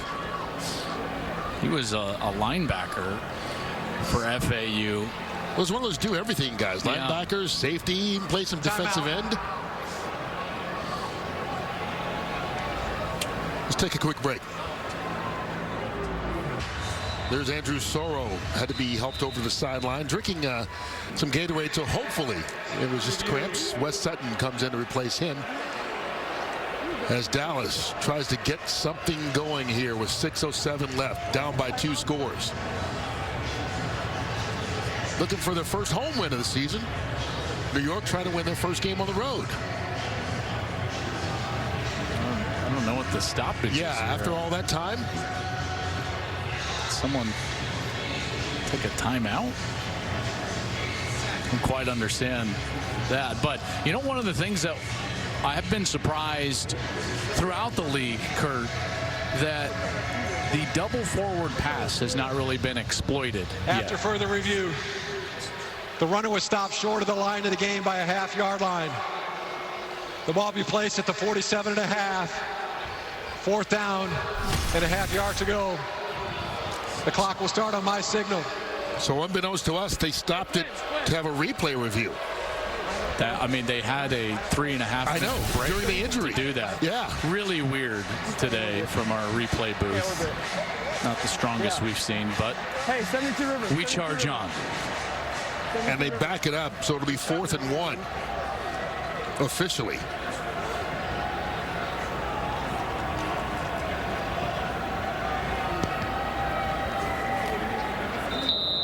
All right, obviously a big play in this game.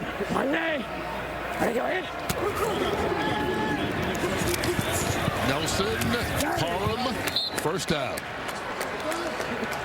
All right, so now you've got the first down. Yes. What I was saying about that double forward pass, you know, when you're in a 2-possession game like this, and you're going to need a quick score at some point. I got to think that at some point Dallas is going to try something, a little bit of a razzle-dazzle, if you will, to try to catch this New York defense off guard. Which has been aggressive all day, New York has. That ball batted in the air and picked off again. Another defensive lineman with an interception. This time is Toby Johnson. Demetrius Cox was the defender who knocked the ball in the air, and we talked about how aggressive this New York defense has been.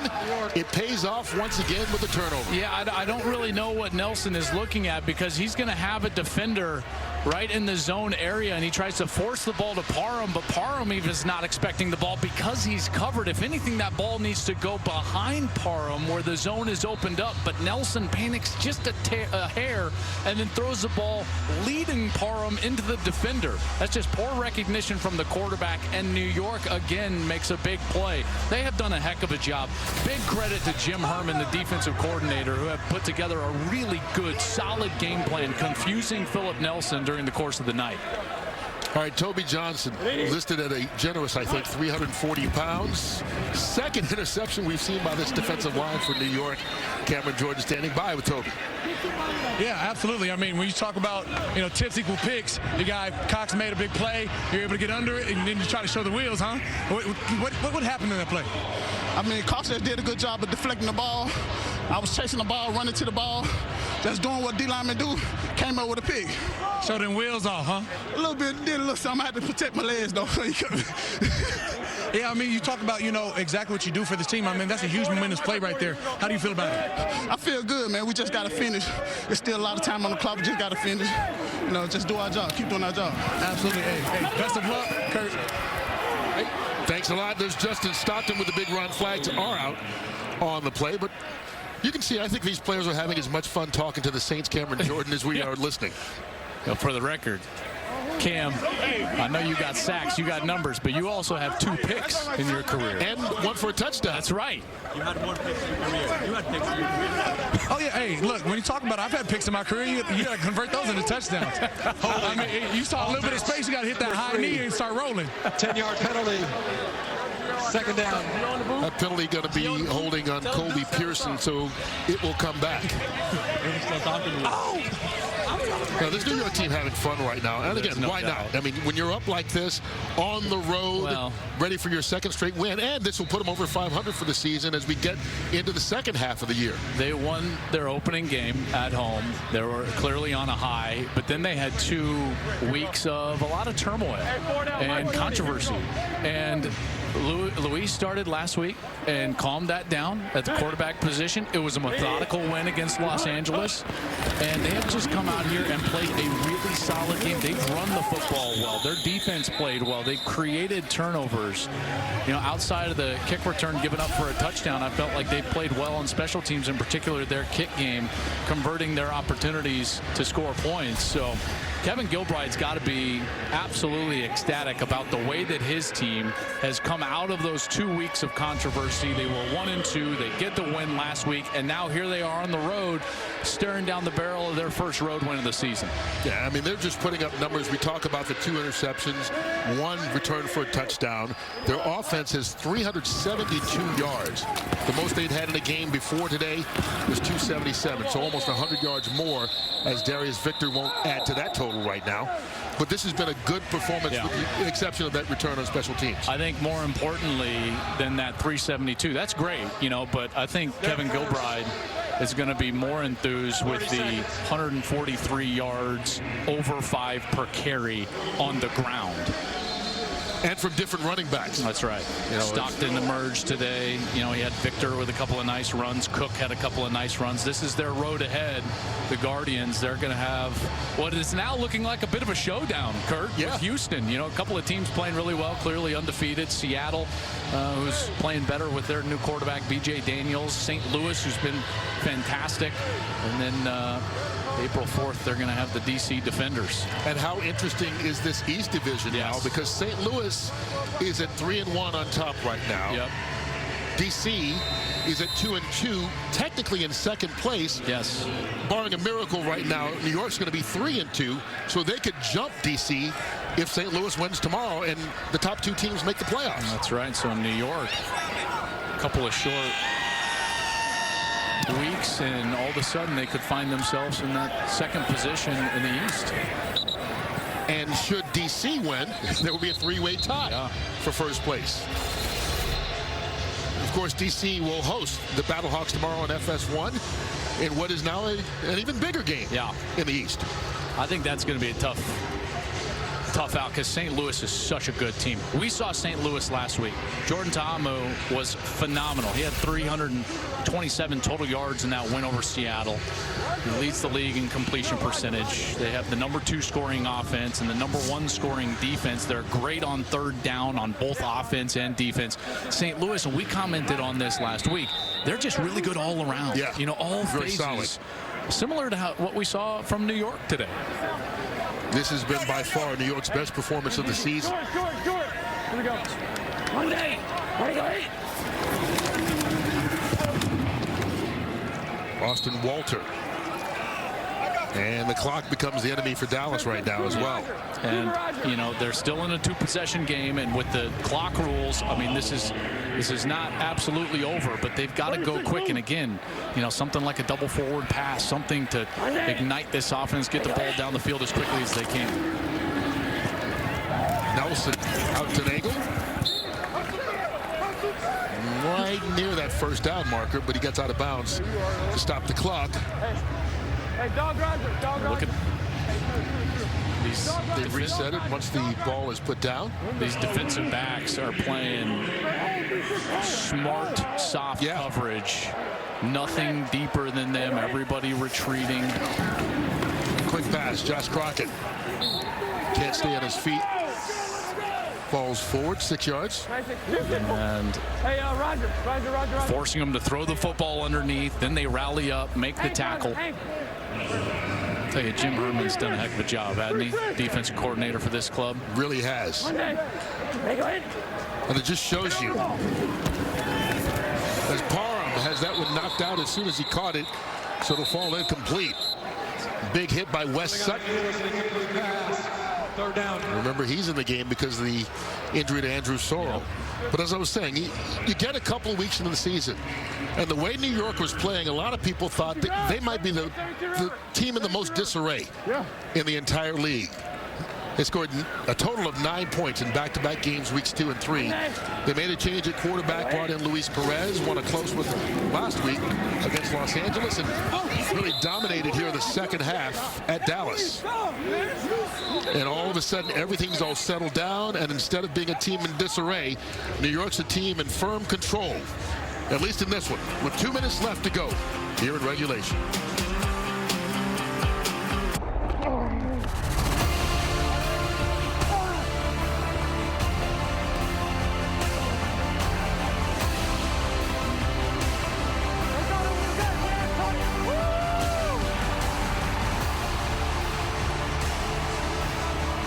Well, it's been a Guardians kind of second half in particular. 6-6 game at intermission. They are 2 minutes away from winning us up 30-12 right now, trying to stop Dallas from getting any more points. On 4th and 1, they pick up the first down on the short little run. And right now, we talked about New York and how important this game is in the East. Dallas is not out of it in the West yet. No. I mean, Houston seems to be running away. They're the only undefeated team, but everybody else in the West is all bunched up, and they expect to have Landry Jones back in a couple of weeks. That's right. Seattle was 1-3 going into the week. They lost earlier today. They're 1-4. Timeout for an injured player for Dallas. This will be a charge timeout. It's Alex Balducci. Which is their second and final. 30 seconds. LA plays tomorrow against Tampa. LA is 1-3. So even with potentially a loss here, Dallas could still be in second place in that West Division even after today's ball game. Or at worst tied with Los Angeles, should LA get the win. Well, we've enjoyed having Cam Jordan with us. Cam, has this been fun for you? I mean, to be on the sidelines for this first, for my first game announcing, you talk about I've seen a kickoff return, I've seen a quarterback create a fumble. It made me reminisce of Taysom Hill over the States, being able to, do more than just be a quarterback. Everything that they're doing has been awesome. And you've also seen a couple of interceptions by this Guardian team, a defensive end get a touchdown. And defensive lineman, Cam. I mean, you came to the right game. Absolutely. You talk about tips equal picks. You saw a DB tip one up and a big fella scoop it. There's nothing that makes my defensive line heart happier than seeing that. I just wish he had a little bit more wheels to him to take it on home. But that's what we call great hand-eye coordination. Maybe you inspired them. Maybe that was it. I'm going to take all of that. I mean, we're sitting here at this game, and it's been exciting to watch the last couple quarters. Well, it's been exciting for us. We appreciate you doing this with us this week. Hey, thanks for having me on again. All right, out of the backfield, Austin Walter. Walter's had a nice game with both special teams and at running back. He sure has. And again, I mean, it's 2 possessions. It's not over. They need a quick score. Then they can declare that they want to go for an onside kick. Then they can do that. There's still an onside kick that you can have in this game, but they've got to get the ball down the field. New York is making it very difficult with those deep players. They picked up 23 on the last play, and once again, that was almost a defensive lineman with a pick. Joey Mbu. Philip Nelson threw it right to him. Right to him. And trust me, he's going to hear about that from his buddies who did get picks in this game. Got a minute 33 left. Got to think about trying to score with, about a minute. So you're thinking to yourself, all right, we got 30, 35 seconds here to get this ball pushed down the field.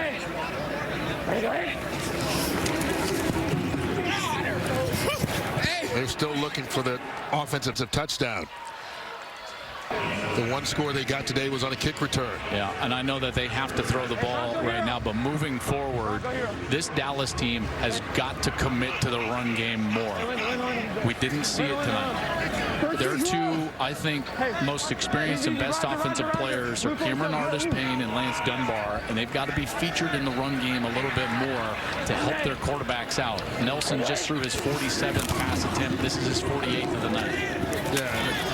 Not many leagues are going to win throwing 48 passes, and he connects with Flint Nagel on that one. In particular, when you're not even the starter. Landry's the starter. Again, they got to move here. This is 2 possession territory. You got to move quickly as the game clock is going to start right now at the 20 mark. Leading the 31. Thrown high, incomplete. And that'll do it for Dallas offensively. New York gets the ball back with 1:13 left. And even with these rules inside of 2 minutes, if they get one first down, this thing's over. Yeah. You can basically kneel at about a minute, so they've got 13 seconds to. Close, C flag, 34 Mike. 0 close, C flag, 34 Mike. They will be running it.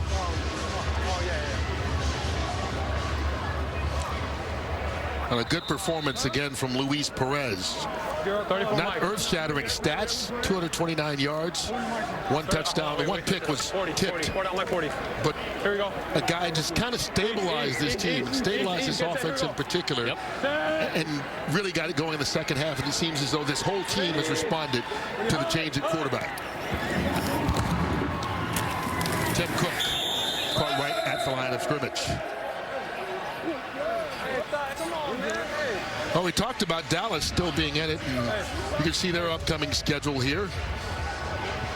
And once again, they expect Landry Jones, hopefully, to be back in about 2 weeks for that Tampa Bay Vipers game. And we will be in D.C., Kurt, for that game against the Defenders. Then they're back on the road in Tampa Bay against the Vipers, Seattle, then another showdown against Houston, who is running away with that West right now. 5-0 are the Roughnecks, the only unbeaten team in the XFL. Tim Cook tries to run a little bit more clock.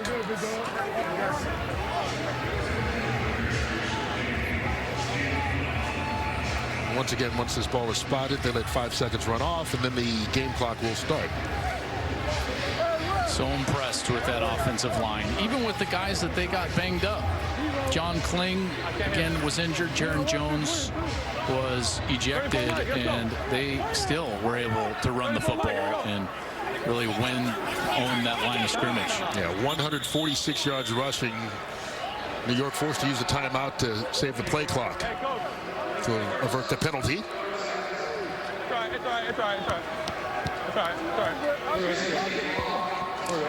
All right, so we're going to go out on a limb and put New York in the win column for this one. So with this victory, 2 in a row for them. They're now 3-2, and at least for now, in second place in the East. Those two teams at the top of those East standings are complete teams, and Kevin Gilbride has done a heck of a job here, making sure that this team stayed the course, calmed down. They got Perez in at quarterback, and they are certainly a threat. And we saw that today. And they got more explosive. They got big plays on all sides of the ball. Tim Cook hitting the backfield. Nowhere to go on that one. Okeke blowing that play up, bringing up a 4th down. So with, 4th down, I mean, it's now in a full second difference here. I'm going to call the timeout once. Here we go. And he's going to call the timeout with 1 second. Just told me. I'm going to call it with 1 second. We're not going to have time. Call. Timeout. So he got the timeout with 1 second left. New York. You didn't know if they were going to snap it and run around and end the game like that, or how they were going to do it, but you heard it from the coach's mouth. I wouldn't even put the special teams out there. Just leave your offense on the field. All you have to do is, absolutely, because Detroit. What's the point? Quarterback sneak. I mean, Landry Jones just got hurt last week on quarterback sneak. You should not quarterback sneak here. You get in shotgun, you snap the football, and Luis Perez rolls out of the pocket and throws it as far as he can out of bounds. This is not what you should do here. You should not please Luis Perez.